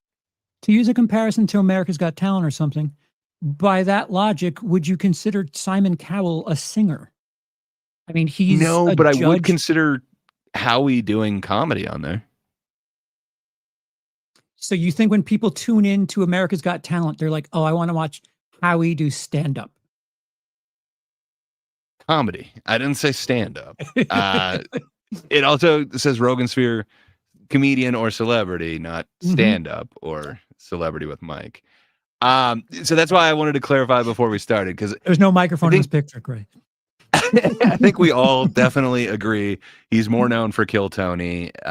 Right. So to throw a little piece if of we're not garbage, considering that, to throw a little piece of garbage onto the pile, he got really popular in the news for being at a convention for a presidential candidate.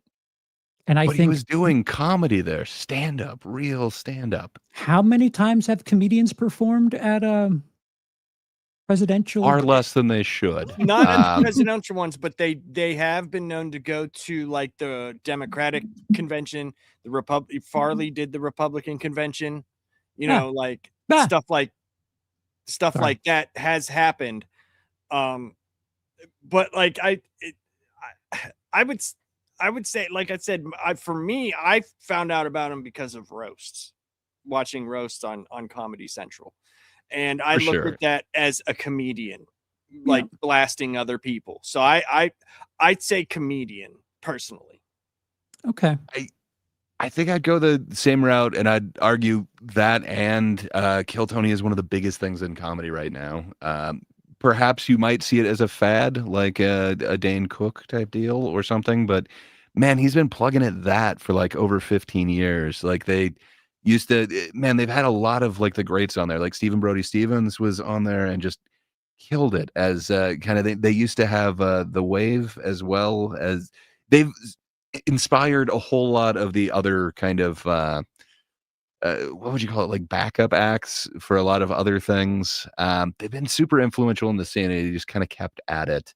I think he deserves credit for what he's done for the comedy scene. To me, No, for sure. Comedian For sure. I just don't what know they if know he's him as. performing like stand up on the show though. Like it's some of it's comedy, right? Like I'd say it's a comedy though. show. It's right. To me, But- I gotta go. People know him as a comedian, not as a celebrity. So people are tuning in to Kill Tony to see exclusively him. Everyone else on the show is just. I think It doesn't most. matter. So I think the most guests are usually people- superfluous. I think most people know Kill Tony because of him, because Kill Tony has been going on for a very long time, when it was just him and Brian Redband. It was going on for years. And then it got popular enough to where they brought in other people. Like, so I'd have to say it had to get popular enough to get on Netflix, right?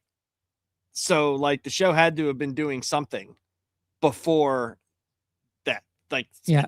that's how I say it. I say the roasts for me, and I look at it's comedians roasting people. So I have to say comedian.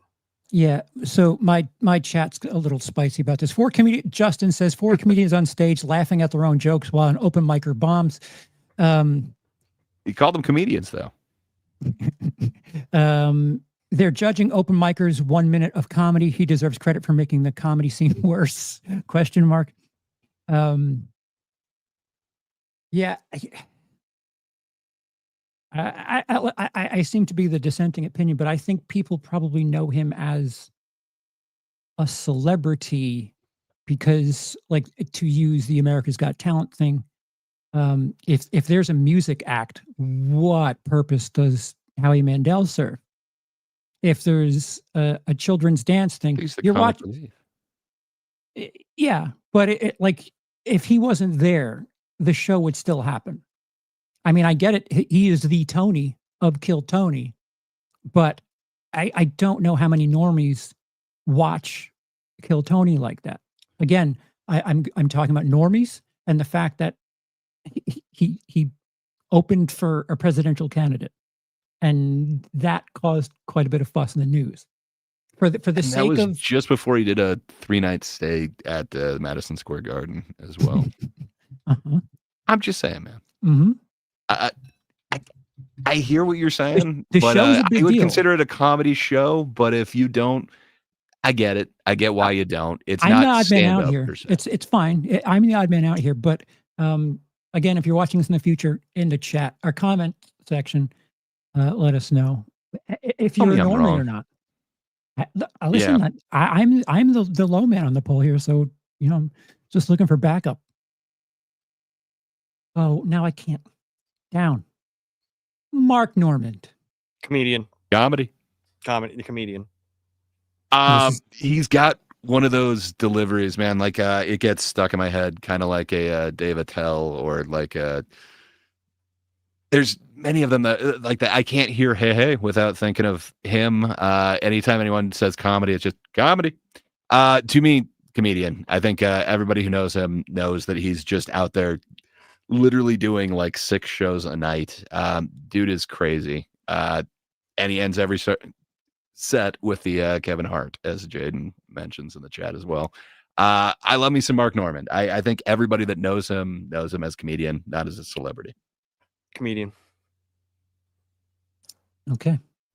But you might know him as a celebrity real soon because I believe he has a show in the works where it seems kind of interesting, but apparently it's going to be audiences of all one type of thing. It might be. I hope it kind of takes off. It sounds like it's an interesting premise. Again, I keep in mind my 5+ years of obliviousness. I only know him from the podcast scene. So whatever that's worth. So what do you know him from? Just like the Joe Rogan thing, or you at Tuesdays with Stories, man? We might be drunk. Who are the other ones on We Might Be Drunk? So it's him and Sam Morril. What's the other one? Joe List is the one on Tuesdays with Stories. That's the one I know him from. Love me some Joe List, man. This is the last one on the list. Oh, God. Ms. Whitney Cummings. There's just she's in the wrong business. Put it that way. She should have been in like 70s trash porn with that name. You can change a name. You can. You definitely can. She can be really funny. I feel like for a while she went kind of crazy, but I'm trying to think what most people would know her from. Like essentially, Two Broke Girls is based off of I think her story, and then there was another one. I can't remember. Krista Leo was in it. Oh yeah, Whitney. It was called Whitney. Oh, Whitney. Thank you. I don't know if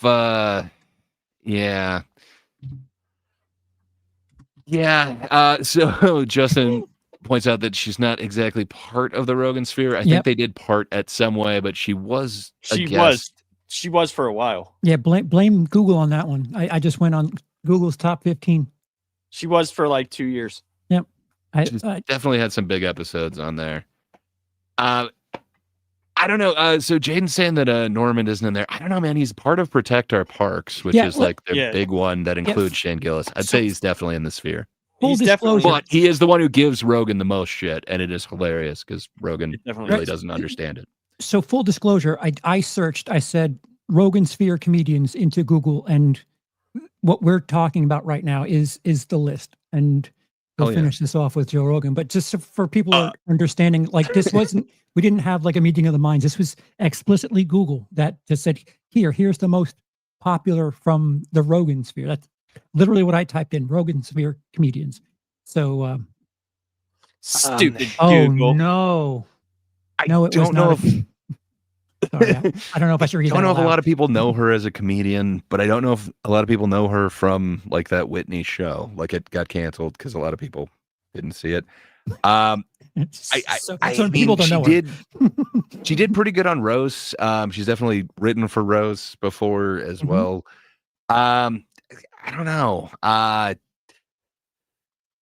not sure, man. This one, I don't think my mom could recognize her or anything like that. She's probably the most normie that I know. My wife happens to absolutely hate her. So anytime she's on anything, she's like, oh, I hate her. It's like, yeah, I know. I don't watch a lot of Whitney, but I think she can definitely be funny. She is ruthless on the roasts.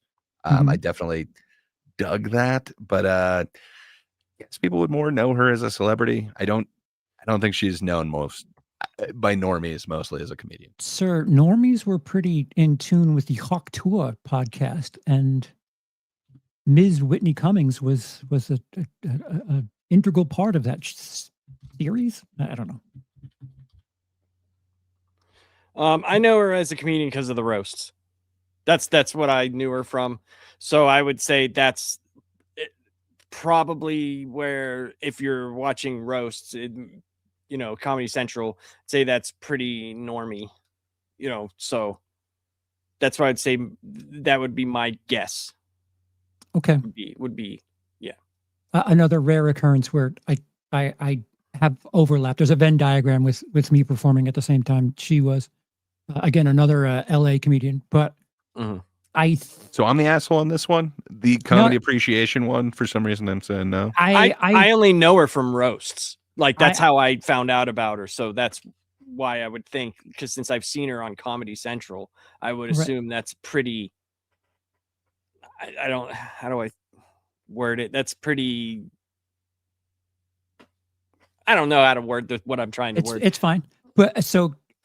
Gray, I was going to say, as far as normies are concerned, as far as I'm concerned, in my 5-year blackout window, I'm the last thing I saw her on was the fucking Hawk Tour podcast, and seeing that she was helping. Yeah, I forgot her name already. Miss Hawk Tour with whatever the hell that venture was. So I think because of that, there was that I knew her from, and her I don't know, choosing to say something publicly during one of her other podcasts about Chris D'Elia, which that's been kind of fun back and forth, those two kind of fighting and sniping at each other. So I would say celebrity, but this is another one of those instances where I'd say, who is that? I think people might know her face, not her name. I think so. And she has gone to different ventures. She did try to do a sitcom. He did get attacked by a dog and had to kind of take some time off as well. She got attacked by a dog? Did the dog see her stand up? Oh. It was not a fan. No, she had an animal rescue, and animals can be unpredictable. Oh, her dog. So she had an unfortunate incident. Yeah. Okay. So she had some time off, but I don't know. She's always funny. So I don't know. I'm we're a fan. I know her as a comedian, but I think a lot of people know her from her other ventures. I want to as comedy appreciation. I have to put that out there. Want to re-stress. We're not grading the quality of the comedians, just what a normie would think. Not a normie thinking, oh, that's a terrible celebrity. That's a great comedian. Just, do they think celebrity? Do they think comedian? Is all. I don't. You don't think have a lot of normies can name a lot of female comedians, I should say. that is also true and fair. So So, and lastly, but not leastly, the name himself, Joe Rogan. Oh, we're not going to get a picture of him, like No. him with the stool, perhaps with his legs up. I mean, There's so many to choose from. I'd say most people, like he does best as an MMA commentator. I think that's where his strongest work was. But his Fear Factor. But I was gonna say Fear Factor was very huge and watched by 20 some million people every week. And his podcast gets hundreds of millions of downloads. Like, so Mhm. I mean, I think he's best at MMA commentary, but I mean, his podcast numbers dwarf anything that he's ever done. Yep. So you just go by those numbers alone, and even the people that don't watch UFC or anything know him from his podcast. That's not saying what he does the best. That's just where most people know him from. Sure. And that is the rhetorical question for the episode. If you were a normie off the street and you were asked about this person's name, what would they think of them as? A comedian or a podcast star? A celebrity is this umbrella term for podcaster, social media person, whatever. Ray? Oh, okay. So you're going to go last. Yeah, 100%. I don't think there's a lot of people that watched Burn the Boats when it came out and it was their live one. Like they tried to hype it up. He was hyping it up. Even then, I don't remember it making it to like number one or anything like that. It seems like it definitely didn't get as much attention as they wanted. And, a lot of people couldn't name any of his bits. He isn't exactly known for that, but people can definitely talk about the clips that they've seen from his show, from his podcast. And man, he is, I would say, the most well-known UFC commentator, as well as that, he is the one guy who I've seen make people eat the weirdest, worst things that they could possibly want to. And I think he's just well known for all of that, as opposed to like any bit. If I put you on the spot right now, I don't think you or anyone from the audience who considers themselves a normie could come up with one of Rogan's bits right now.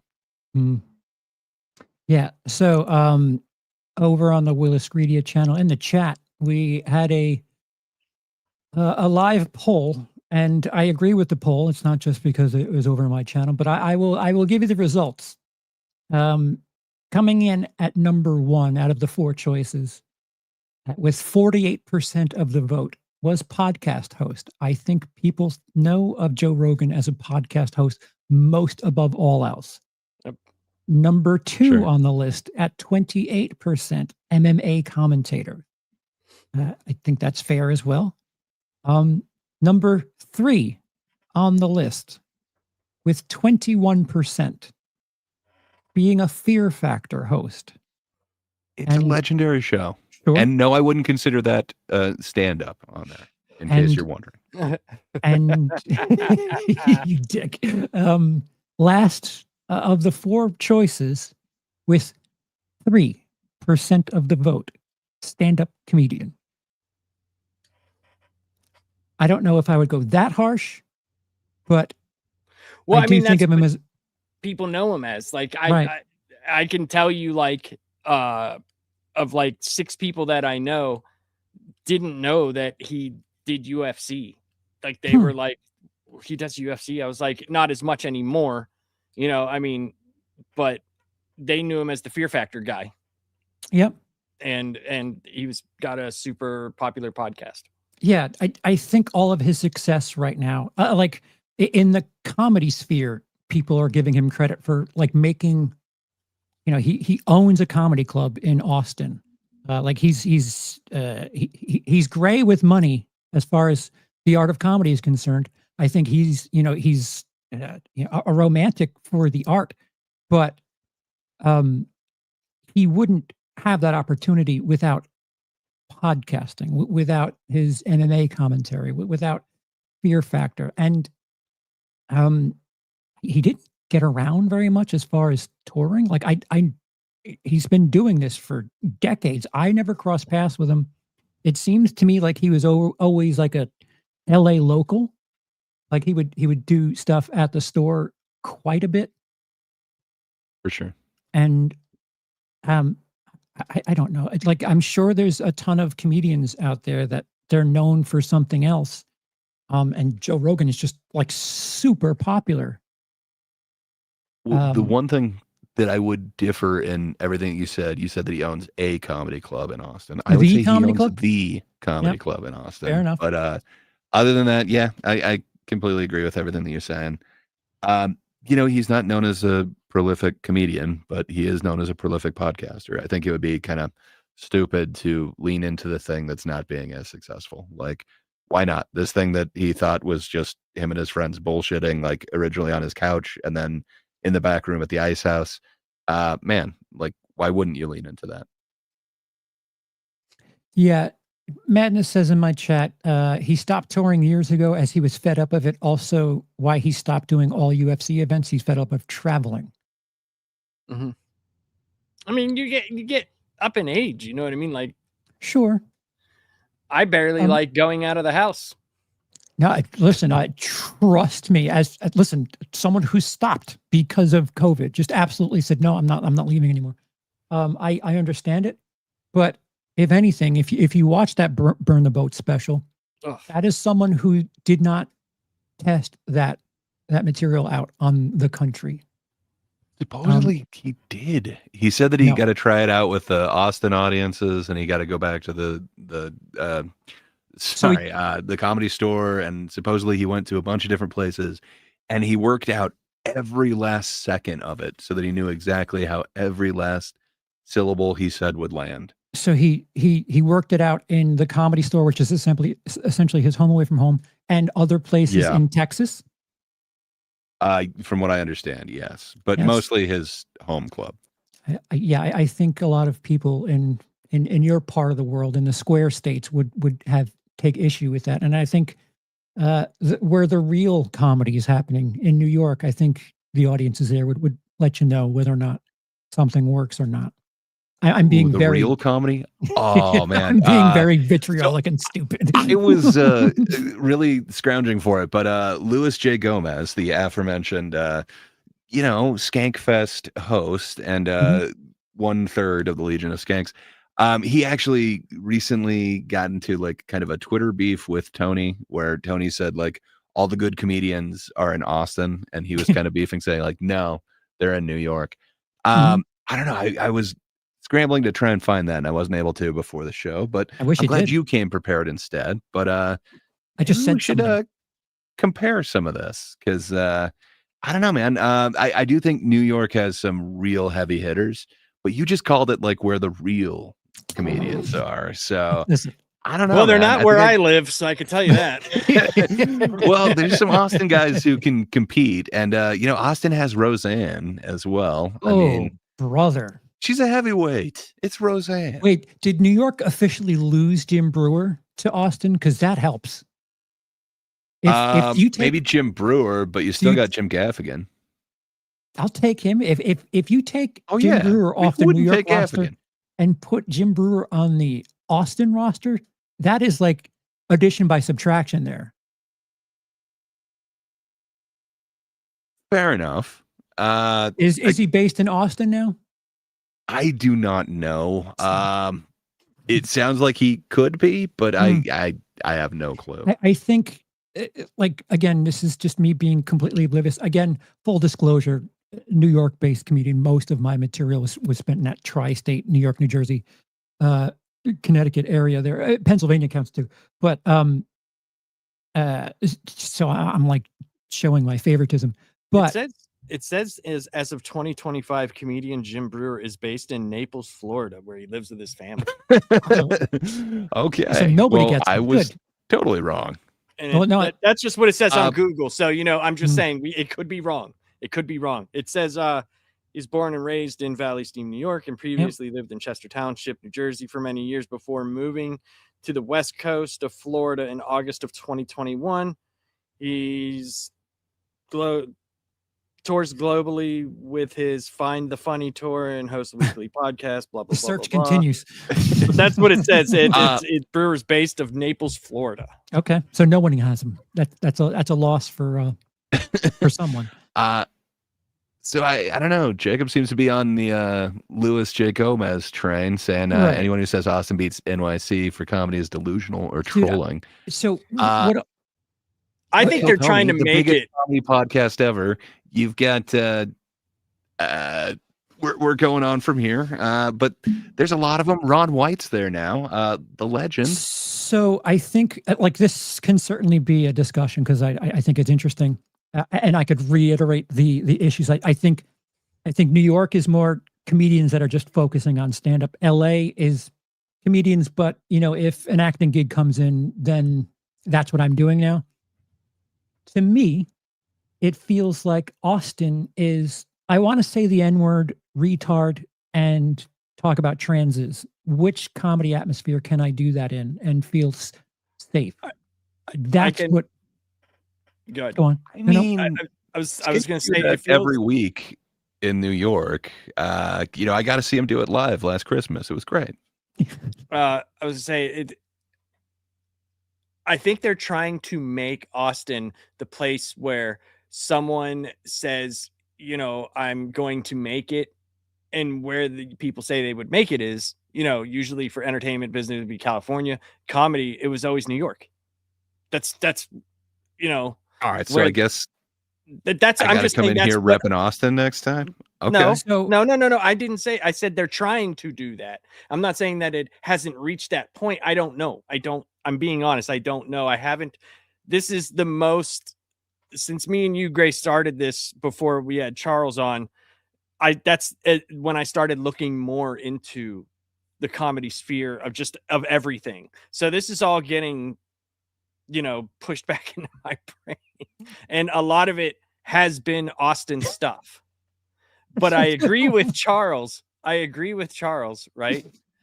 That he and Lunchbox Comics comment where it says that Austin sounds like MSK's show. Indeed. And I'm not saying that's all they do. Right. No. But that's what I hear associated with them. Right. Where it's not saying that that's all the comedy they do, but I do hear where you can go and you can say this, and this, and not worry about it. Yeah, I listen, but Gray, if you want to grab the bull by the horns for that, and I will. Yeah, I shall introduce you to the Austin Tourism Board. Oh, we'll definitely by the end of next week. I'm sure we'll all be moving there. I'll champion Austin. But also bring up a roster of heavy hitters from New York currently. You don't have to be this doesn't have to be an episode of Trios, mind you. Although maybe it could, I don't know. It's just an interesting theory where where does the real comedy stand? Like where would you get the best comedians on a given night? And I'm sorry, I don't know of another club in Austin. I can name you 4 clubs on a Wednesday night. You don't know the Sunset Strip? In Austin? Yeah, it's hosted by it's run by Brian Redban. So they've seriously got like 10 clubs like right there. Really? Okay. I heard that the Redban place has a lot of toilets. The street could be your toilet depending on where you're at. Yeah, they got kind of a homeless problem there, and they're crazy homeless because it's real hot. They bake out in the sun. But there's a real potential for some people. There's also like a shitload of kind of smaller venues where they're just willing to put up kind of like an open mic. Yeah, I don't know. So it's different. So they've only been there 2 years now in Austin? I think it's more than that. I think 3, 4. Rogan might have been there like 5-ish years or something like that. So even for calling it 5 years, I think there's still a bit of time for comedians to flock to Austin to have that be, where they want to be. But if you're in New York City on a random Wednesday night, I can't tell you how many showcases I did where Seinfeld just strolled in to work on something. Louis Black, Louis C.K. Like this is shit. Like Yeah. bullshit open It's micer night, and you're getting quality half guys years. who's dropping in. Two and a half years. It debuted on 6th Street March 7th and March 8th of 2023. Yeah. So, but it took him like 2 years to build it. I think he's been down there like 5 years or something like No, that. 'cause, he's like, been down they there were doing longer. Kill Tony there for I was like, just like- talking about the mothership sure. club. Yeah. but they kind of kept siphoning comedians down there. Like Tom and Christina went down there. They got Kill Tony down there because like a lot of the places were closed during COVID. So they kind of convinced them that Austin is this town that'll let you kind of do anything. Yeah. And it kind of worked. But that being said, Mark Norman, who's one of my favorite comedians that we talked about, he's on Rogan's Protect Our Parks version of one of his group podcasts. But that dude, he is notorious for doing like 5 or 6 sets a night. He talks about the only place that he could do that is New York. And he is like, directly leaving one spot, grabbing a train or a bike or whatever, and just booking it to the other side of town to do another spot. And then he's got another one like across the street from there. Right. He can do a couple shows a night in Austin, but it's not the same thing. There's nothing like New York. Right. And again, there's this 5-year plus gap for me. So I like Austin wasn't even a viable option the last time I was performing. So it's up and coming, man. I think it might surpass LA a little bit, but we'll see. For comedy exclusively, I feel like exclusively and venues. Considering the thing that Lapsed heard that I kind of referenced and was joking about, if you're a black trans comedian, do you think you're going to break in that room? Probably not. So that's a little upsetting. But I don't know. Like Tim Dillon is gay. Sure. A regular there. He is a member of the LGBT community. So I don't know. It's not like they have like an exclusionary thing, but you're right. Yeah. I mean, I know Ty Rivera, who is one of my favorite LGBT comedians out there. He was banned from the mothership. And he's talked shit on them and they've kind of talked shit on him. Yeah. But supposedly it's not the fairest practice to everybody who goes in there. Yeah. So like I'd like to discuss this because there's things that I think the mothership at the very least has done things that really feel for comedian kind of thing. Like, having those wander bags, you can't have cell phones. If someone's working on material, you don't have someone getting, so all of that stuff that Lap stole of Mia on the computer, that wouldn't be the case if I were working shit out in Come on, that was all part of your one shot. I stole it. Crimes were committed. I do not approve of this. Well, I could take it off. No, it's fine. I'm being an asshole. It's out there. That's why I said I had a surprise for you. But I think there are some things that are a bit of a detriment too, where if free speech is the true like thing here, then I think anyone who wants to take the stage and has talent, that should be the thing that is celebrated most. And there is this, I don't know, this stigma that's going around. Again, this is just me based on 1 week after watching fucking Brendan Schaub's Gringo Poppy. It could be very algorithm based, but it feels like there's this Austin versus the world thing. And well, you're not wrong, because even Rogan has said whenever he opened the club, he opened this because he wanted to have comedians he wanted to have there. I'm not saying that's not changed, right? Okay. That might have changed, but that's what he said. He said he wanted a place where him and his buddies could go and do stand up. And then that's what he said at first, but then it turned into, now I have this great place where I can feature comedians. Yeah. But at first that's what he said. Yeah. I guess I wouldn't call myself woke by any stretch, but I wonder if I was trying to break that room, if I would. And like, that's kind of odd. If you watch some of my old stuff, there's words I say that I wouldn't be comfortable saying now. So it's just strange that I would be reluctant to try to break that room. Which, listen, we're talking about the Rogan-sphere. Well, I guess technically this is still part of the Rogan-sphere, but we can do an episode where we talk about L.A., New York, Austin. It's a shame that Chicago is just kind of getting overshadowed here, but that's more of a second city improv type shit. And we didn't talk about on this show, but we did talk about last week about not being allowed in the green room there. So yeah, that's weird. That's weird. You have to have your mothership card, like Starbucks. I appeared this many times on the Rogan podcast. Get it punched once every time you go there. I got 7. It takes 8. It takes 8. You ain't allowed in here. I think there's something to that. Like there's some sort of essence of like being called over to the couch by Carson, but just having the green room be standoffish from the start. Like that's like you have the right intent, but the way you're executing it is a little funky. But New York had that too. Like there's the infamous table where it's like, and the cellar. You couldn't. Yeah, you couldn't actually go to the table. Like you had to be essentially like invited. Well, the table. You were brought in there though. Like if you just some schmo who wanders up to it.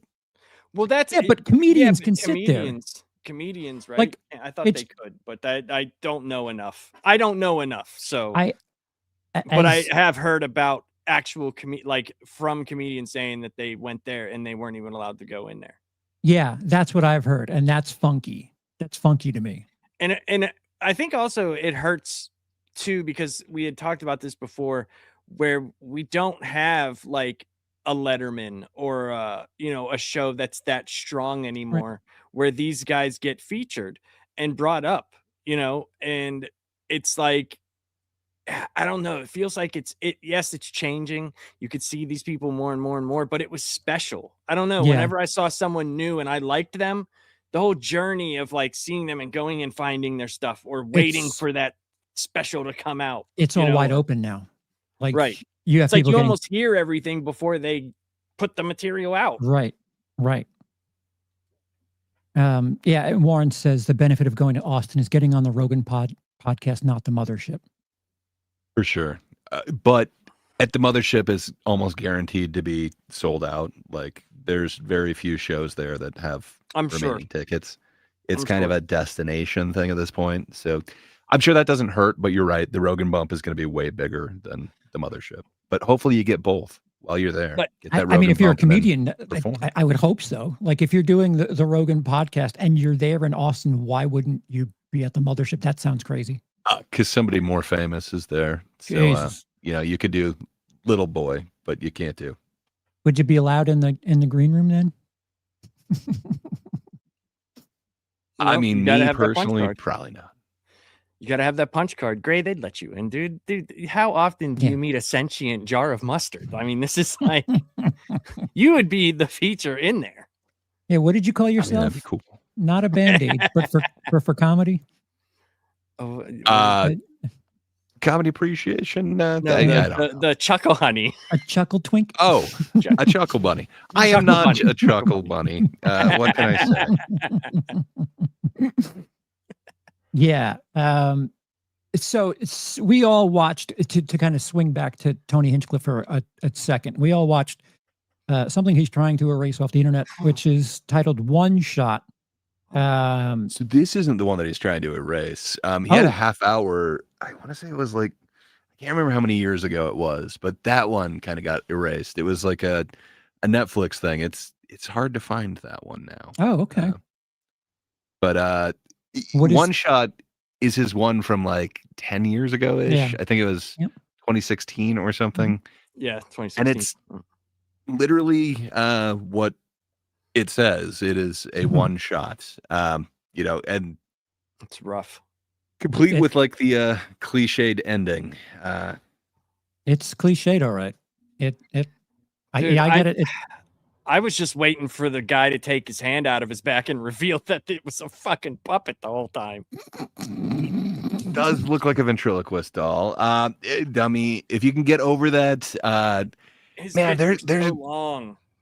There's some golden nuggets in there though. Like I gotta think like so I think his opening bit, which is pretty long, deals with a one-eyed guy, but it also deals with kind of like a roast joke that's delayed, like a delayed roast. And on a that timer. concept to me is hilarious. Yeah, I really was it like funny that. though? Was the when sleeping Yes. funny? I laughed at so to me it is, So but wait. it's Okay. imagining him in a sleeping cap where it's like, okay, like that's Elf on the Shelf. Like, So oh my God. you're okay with waiting 10 minutes for a laugh line? So no, the way that he told Okay. it, sorry, my dogs. Okay, That's I fine. think they quit. Somebody killed the dogs. We're good. So yeah, I don't think that juice is worth that squeeze, so to Right. speak, but I think there's a golden nugget in there. Sure. It kind of reminds me a lot of like when I listen back to like the music that I recorded, it's like, oh, I should have known to edit. Like there's some really cool bits in there, but man, is it hard to listen to this whole piece to get to that. Like it's Right. not worth that. I wish I could see it from the eyes that I have now. From seeing some of his future bits, he does get way more concise. Sure. But then again, when I saw him, his closer was a 15-minute bit about him having his first threesome, which, you know, it probably went on a bit longer than it had to as well. It is hard to kind of kill your darlings. I know I had a problem with editing. Do you think? Sure. Do you think that sometimes stuff like this is ruined because the way that you think about comedy in general, like you look at it differently as opposed to maybe just taking it for what it's worth right then and there? Like how you said, like he has gotten better, Probably. and he has it. Probably. I like Tony, so I'm looking at Mhm. this like as a fan watching it, like, oof, this isn't his best material. So Okay. yeah, fair enough. I think I am definitely biased in this. That being said, there's some interesting stuff in here, but I think it's kind of the reason why you want a special to be special. Like you don't just film every single set and then release it as a special. Yeah. Granted, he had like somewhat of a nice camera, like it's a choice how it looked. It's not just somebody holding up a cell phone and then you're releasing that as a special. I don't know. Technically speaking, it's a hell of an achievement doing a one-shot thing. Sure. So you have that in the world. Great. I think it's aesthetically unpleasing to have like a roaming camera thing that just kind of makes you sort of seasick. I don't know what the essence is of doing that like that, other than to just do it like this is one shot. We're going to have the camera floating and not really. Considering he does crowd work and stuff, I don't know. I think if we were going to lean on the technical gimmick of having it be a one shot, light it differently, have some sort of choreography. If you're going to do crowd work, manage to like it just doesn't feel rehearsed, and that's kind of the beauty of a one shot is nailing everything. And listen, it's a hell of an achievement. It's interesting. I wouldn't think of a stand-up set as something you would want a one take of, because you know, part of stand-up specials, some of the better elements of that is having different takes, having a juicier rendition of that joke to edit in there. 100%. A sweeter crowd. Like if Sure. it hits a little bit better, maybe you've got a slightly different tag. Maybe you're just not so uptight because you have 3 shots at this. Right. And I and think that's what Go on. makes a special special. Like Mhm. when you look at Rogan's thing that we also all watched, the Burn the Boats. I Mm. mean, he's using real cameras. It looks like a real production on there, but still, it doesn't feel. Maybe I'm speaking out of turn, but it doesn't feel like a comedy special. It feels like I'm just watching a comedian in a weird way. Like it takes the special out of it. Sure. Like if I were watching that on Netflix, like, oh, I don't know if I'm watching after it's just jokes, folks. Like that is rough. Listen, I've lived it. Don't get me wrong. Like I have so much sympathy for all the shit that I've watched in the last week. Like I get like sweaty. I've broken out from watching kind of awful stand-up in the last week. Like I live no. it like it's Gringo Poppy gotcha. Gringo Poppy and Miss Look in My Eyes. Look in my eyes. Look at them. Okay. Owned I them. hear what you're saying. I don't think it's a great comedy special or anything like that. I think it's just an achievement, a snapshot of where he's at. He could Sure. do a live hour, and that is a version of that that's captured.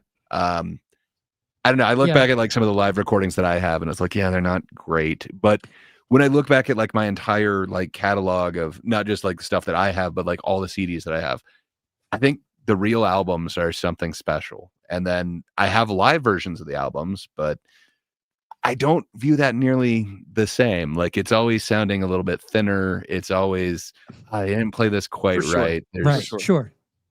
Yeah. That's what I'm kind of viewing this and Burn the Boats Yeah. as. A special should be a culmination of your writing process. Like this is it. It's ready to go. Right. Like you but watch Louis C.K. specials and then watch that. But they still made the choice to do it. That's the thing. That was their they were confident enough in the material to say, hey, this is what I'm doing. Now you could do it for just the novelty of doing it, but I think at that point in time in your career, like that's the novel, like Yeah. Again, well, the Rogan especially. I'm not going to judge the Hinchcliffe one, sure, but the but, Rogan like, one, I mean, Jesus Christ, dude. dude, you literally have your own room to work out in, and that was not polished. Like I feel like comfort has something to do with the degradation. I'm not saying that Bill Maher was ever a A+ act, but oh my God, he I can't name you a joke that I chuckled at in the last 10, 15 years of his, but it seems like comfort has made him, less eager with his act. Meanwhile, you have like Bill Burr is still knocking shit out of the park, and he's doing well financially. So I think there's something to say for comedians that are still, I mean, Louis C.K., unfortunate some of that stuff is actually true that he was joking about, but a very polished act all the same. I think there's a difference He's between made a like comeback too. right. I don't know. He seems to be accepted back now, which is, yeah, he's doing more stuff, and he did new stuff on that even, which was interesting. Yeah, like Justin says in chat, Louis made it popular to do a new hour every year, excuse me, and these other guys don't have the strong enough material to sustain that kind of work rate. I wouldn't even say that. Yeah. Like if they were to do it every 5 years, I don't think they have strong enough material. There's For sure. like if we were doing a tier list on comedians and their quality of writing, I don't think Rogan is anywhere near the top No, at all. no, of all comedians, Yes. You're talking stand-up, no. If you're talking about like furthering comedy, I don't know, man. Like if it's not for the mothership, I don't think there would have been this. Gray, are you going to Exodus to actually Austin. every single topic I bring up? Because writing, as far as writing comedy, you should have been in Rogan. your white knight. You need a cape for it too. If I can white knight Rogan for a second, okay? The influence he had on comedy is much bigger than writing a little joke that you're going to forget, okay? You've forgotten all of his other jokes, but man, you're not going to forget the mothership. You're right, though. Who wrote the 7 dirty words you can't say on television? Definitely not Rogan. Oh, do you know who it was though? Yeah, it was Carlin. Oh, that's weird because like he wrote a little joke and you remember it by its title and you remember who wrote it. That's so Oh, strange. yeah. He didn't open any clubs or anything. That's so odd that happened like that. Well, do you remember the 8 minutes of saying the N-word bit? I remember No. that from Burn the Boats. Oh, okay. Well, it was when he talked about somebody had a clip of him saying the N-word for 8 minutes. I thought it was just kind of saw funny. it yesterday. No. Today. 2 days It was a ago. couple hours ago, but fair enough. No, like, I forgot the entire special, Right. to tell you the truth. So- So as far as the premise of doing good for comedy, yes. As far as writing quality, yeah, listen, doing good for comedy, it's a different tier list. Writing quality material, Rogan's not on this hand. He's not near the top. On this one, I mean, are we talking all material or just stool humping material? Because so you know what? I'll give you that. All material. He's a quality Okay. writer. All material he's written. no, I just meant like, are we going like every joke, or could we like do a niche category? Because I think as far as stool humpers go, he's towards the top. Is that writing really? I mean, it's Well, an act out, he had to really. put the cue in. You know, he had to put the cue in there. So this is where I stool hump. So it is written. All right, so that could be a fun episode because I'm sorry, Gray, you're wrong. Joe Rogan is not a great writer. I didn't call him a great writer, Oh, you're like, unless we're talking about the actually, niche of stool humping jokes and act outs. Are you Then counting he might be talking towards the about top. dolphins? Because how many comedians talk about dolphins? I'm just saying. Yeah, I don't think anyone's going to call him a great writer or anything like that. Yeah. But And that's all. That was the point. That was it. he's And one of the best kickers, though. I wouldn't say he's a bad writer to his face because no, goddamn, he nor can would kick. I. Jacob giving you shit too. Jacob in the chat says, "Look, I understand Jim Jones is a controversial figure, but he was very influential. People loved him. They trusted this guy. Okay, you Love to have wouldn't a even drink with him. How many people do you think you could get to drink Kool-Aid? I know of at least Not enough. 2. Not enough. No, they're not going to have Steve Town anytime soon. Although, no. So, to go back to the rhetorical thesis question of the episode, do we think the Rogan-sphere as a whole is more known to normies as stand-up comedians or celebrities, podcasters? All of these things, podcaster, internet presence, all that falls under celebrity. Stand-up comedian is just stand-up comedian. Do you As think? a whole Yeah, just the entire entertainment podcast for normies. Yes. right. Gray? As a whole, you say? I think I had the majority comedian on there, so I'd go. They've definitely parlayed being on the Rogan Experience to becoming known for comedians. But yeah, if we're gonna take a good chunk of it, I would say definitely they're more known for the podcast. But man, I think I had more yes than no in there, so I will go just barely to the yes category. You're an interesting breed there. Yes. And yeah, it seems like the chat agrees that they're known for their celebrity to normies more than their comedy. I mean, it may be down the road. They may be like, oh, this guy from that JRE episode, I watched their stand-up special and that was kind of interesting. That first step is always, not always, but more times than not, it's something that isn't stand-up that gets them to their stand-up. Yeah, even if they question. did it before, even if they were doing it for years before, like Sure. like I said, for me personally, there was a lot that I didn't know. Right. So Fair enough. Also, I think it depends on your level of how much you're looking, how much Sure. you're out there scouring. It's hard, like for Gray, who's very into this and has been doing this for quite some time. You know what I mean? Like he knows a lot more than I do. He knows a hell of a lot more than I do. Most of us. It's like it would be like if we were sitting here, like talking about comic books.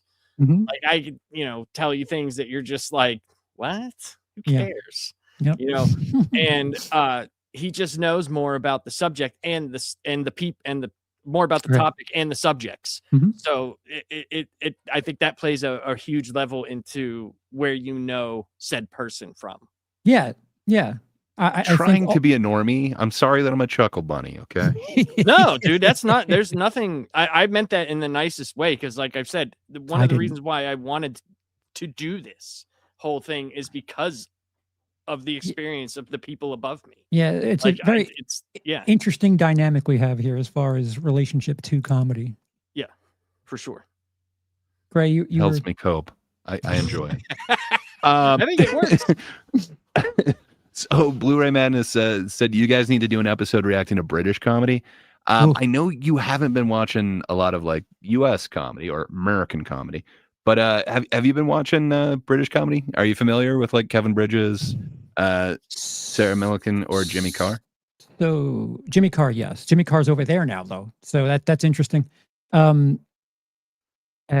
was a moment there last year or 2 years ago where I flirted with the idea of taking the stage again in the UK. And my wife has tried her best to get me into like there's a handful of names that like she keeps kind of trying to force feed stand-up comedians to me. Minchkin, Tim Minchin. Oh, he's so great, man. He's got some amazing songs, but you got to be kind of into. He's a personality. Love that dude, though. Yeah. So I don't know if I'm specifically standoffish or isolated because of the idea that like I don't want to have. I mean, if I were to try to take the stage in the UK, I think it would help for me to figure out what works here. But I'm not against it. It's just you have to keep in mind that there's this weird thing, this like power divide inside me that like so far I've watched a lot more comedy in the last week than I have in 5 or 6 years. I wasn't one when I was touring. I wasn't one to like watch comedy because it was like, get me away from this. I just witnessed 16 hours of comedy in 3 days. Like I don't want any more of it. But shit, I forgot what I was saying. God damn it. Well, it doesn't look like British your next comedy. week coming up is going to be that much fun for you either. It might be. It depends. That's true. It depends.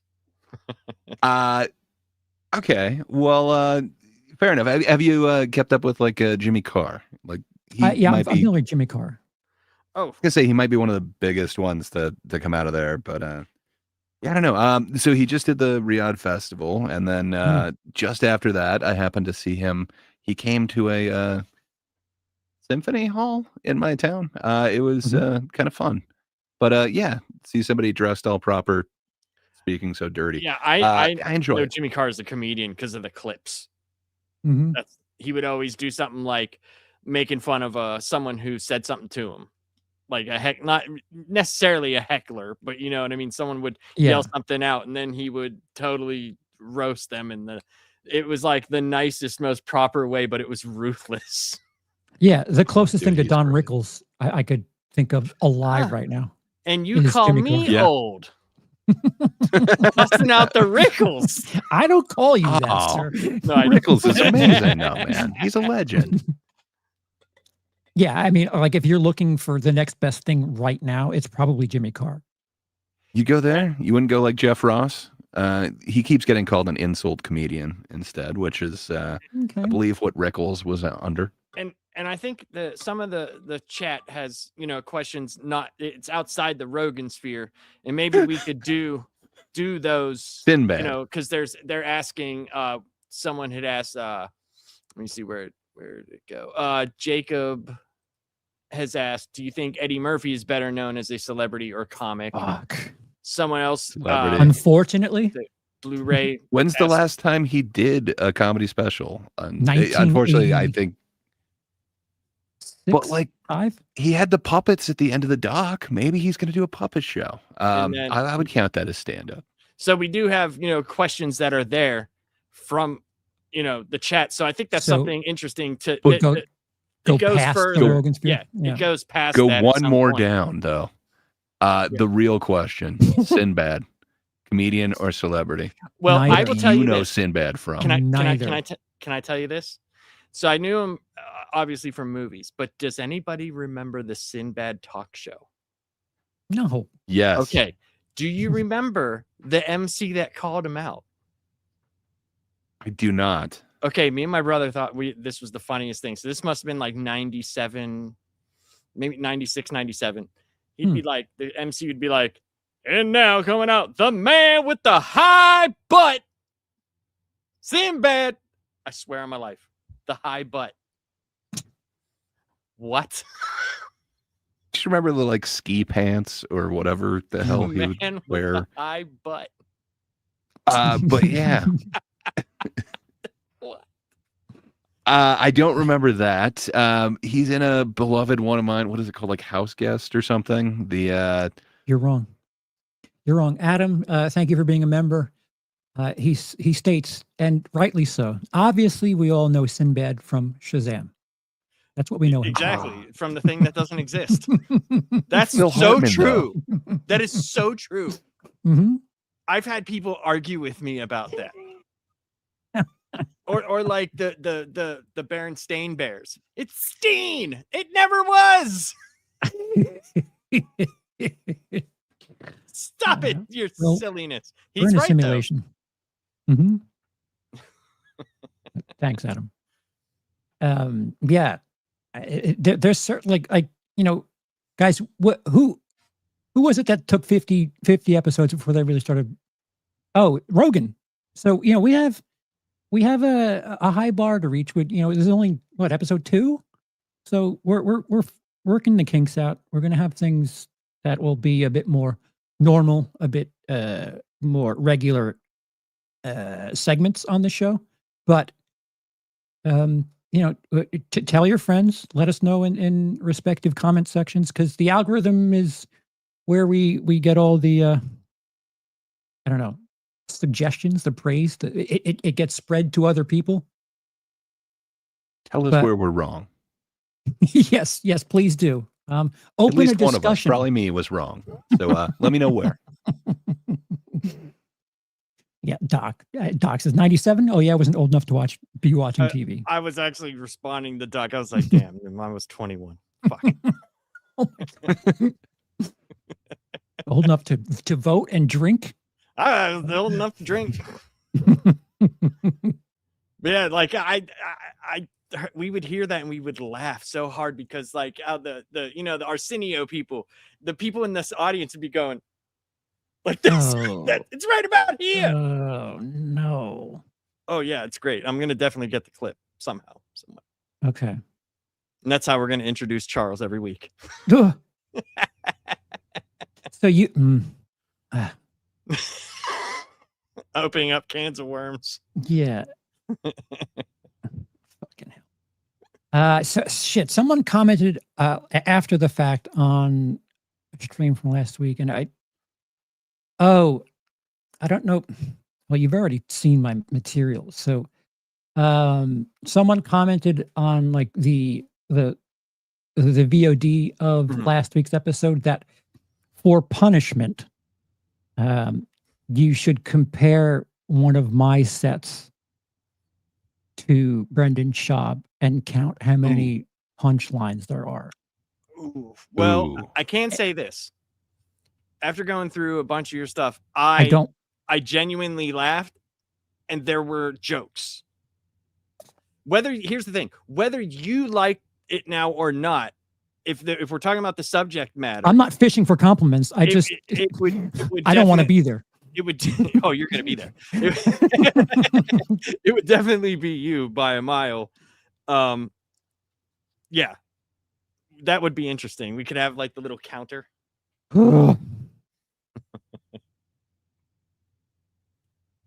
Yeah, I don't know where I was going with that. Sorry. You were just reminiscing about, having to be punished by watching yourself and do a laugh counter.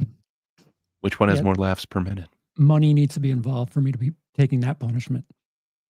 High butts can be a positive, depends on what someone is into. Yeah, but you might have to Google it. Just Google Sinbad, the man with the high butt. See if anything comes up, because it was every show. It was every show, and like we didn't have cable. We had like a working of hangers and foil that went up to the ceiling towards the window, and we got like 4 channels, and that was the only thing that was on. The phrase "the man with the high butt" is self-description used by comedian Sinbad, David Atkins, in the introduction to his 1998 book, Sinbad's Guide to Life, Because I Know Everything. Oh, So there you go. goodness. There you go. So don't he was like using knowing that he was has a using real name. using it before the book, man. Think of that. Yikes. It crossed He's over. like Carrot Top.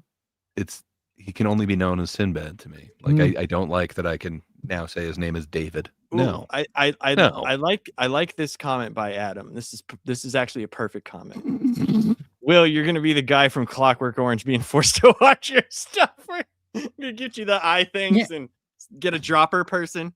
Like, I guarantee you, no matter what piece of material it is, there's a different variation for me to tell that joke now. Like, that's the.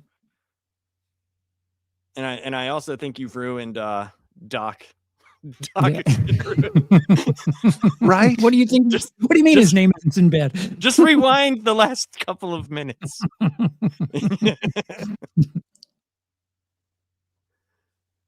All right, so that's this episode.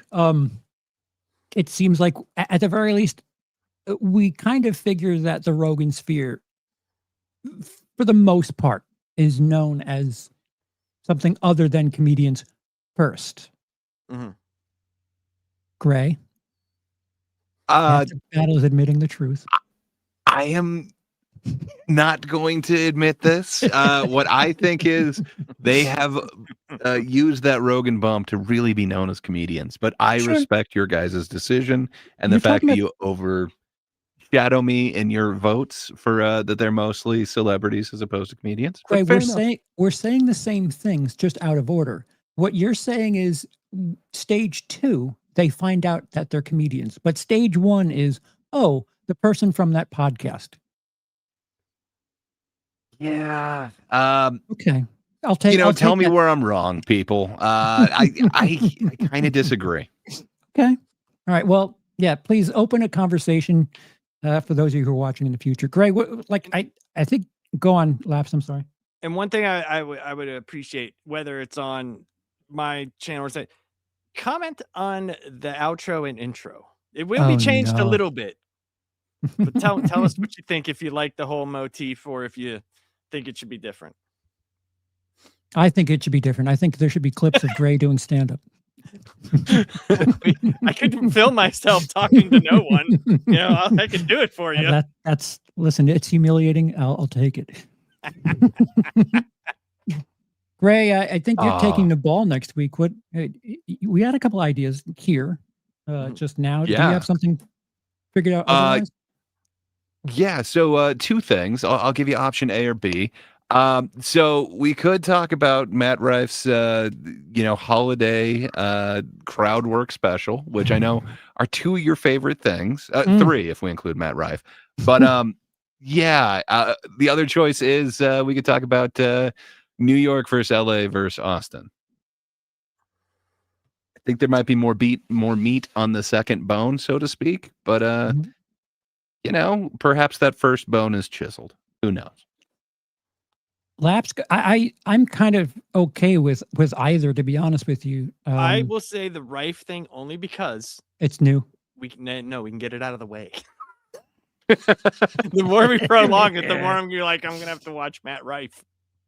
Yeah, that's his name's come up a couple of times for multiple reasons. So, yeah. Oh, Jaden says Matt Rife for Christmas special. Beef won first. Beef won first. Oh, he's talking about the between LA. I'm fine. I am fine with whatever we choose. Yeah, to be honest. I'm cool with the New York versus LA versus Austin. Yeah, I think if at the very least we should do both of them, even if we don't do one of them upcoming, both of them over the course of time. Well, let's see. Next week is the 16th.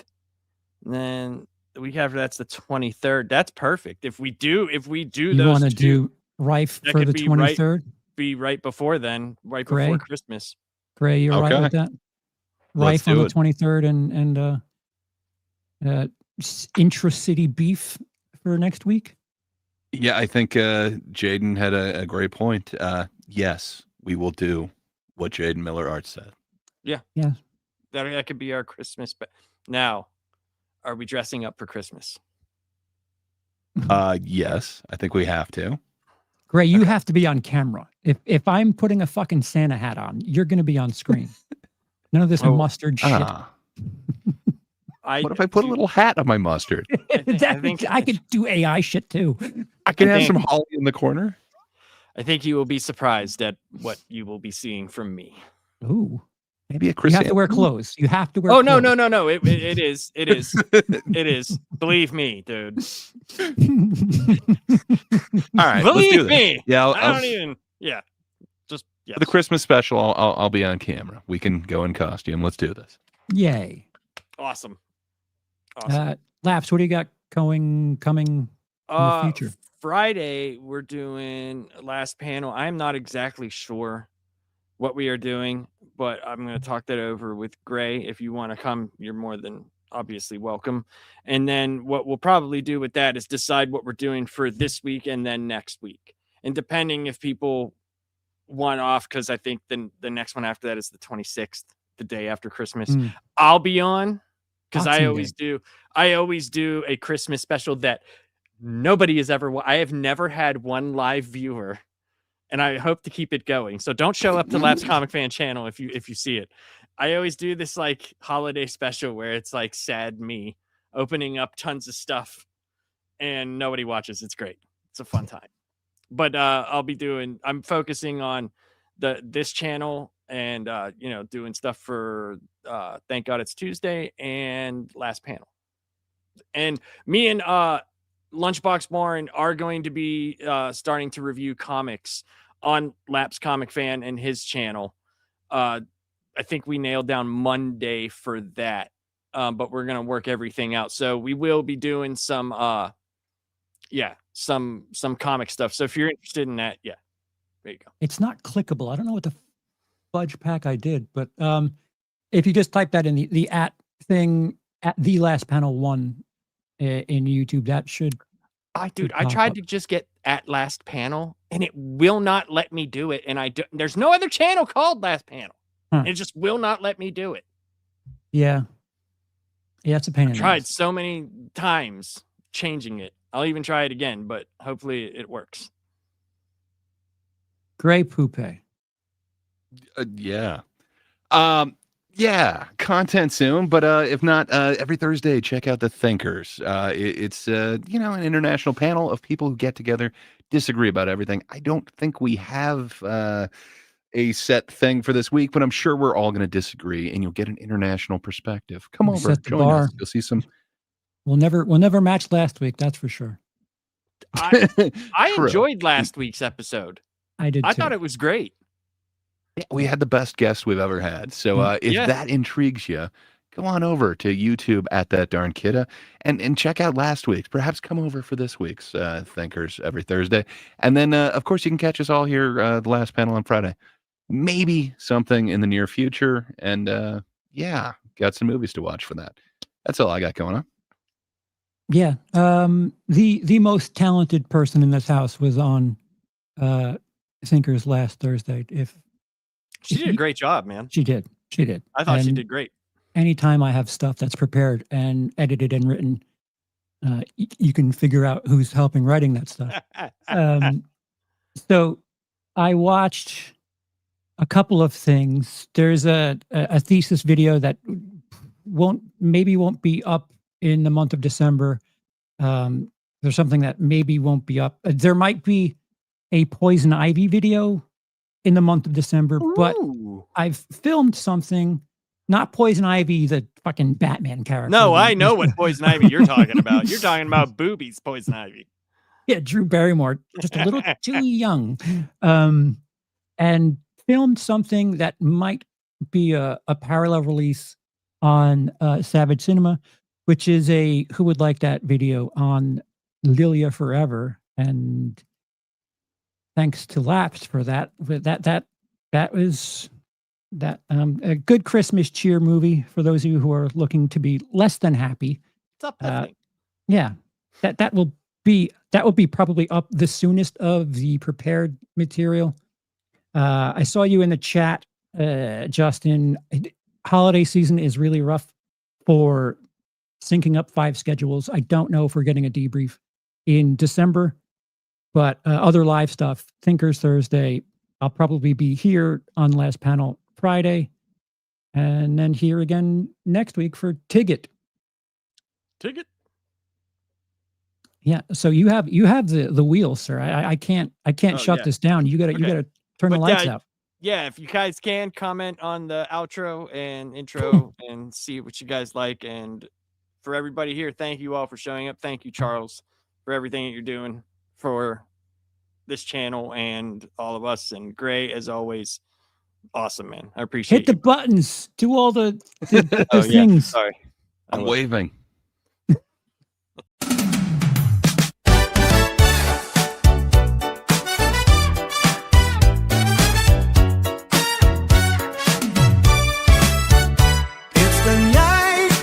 It's a time for laughter. We have the guys to fill a buster, even though one of them is a jar of mustard. Thank God it's Tuesday. We take a look at comedians, and Charles used to be one. We have a lot to say about Can you believe Gray is a jar of mustard? And then there's Lapsed. What does he do? And why is here? Thank God it's Tuesday.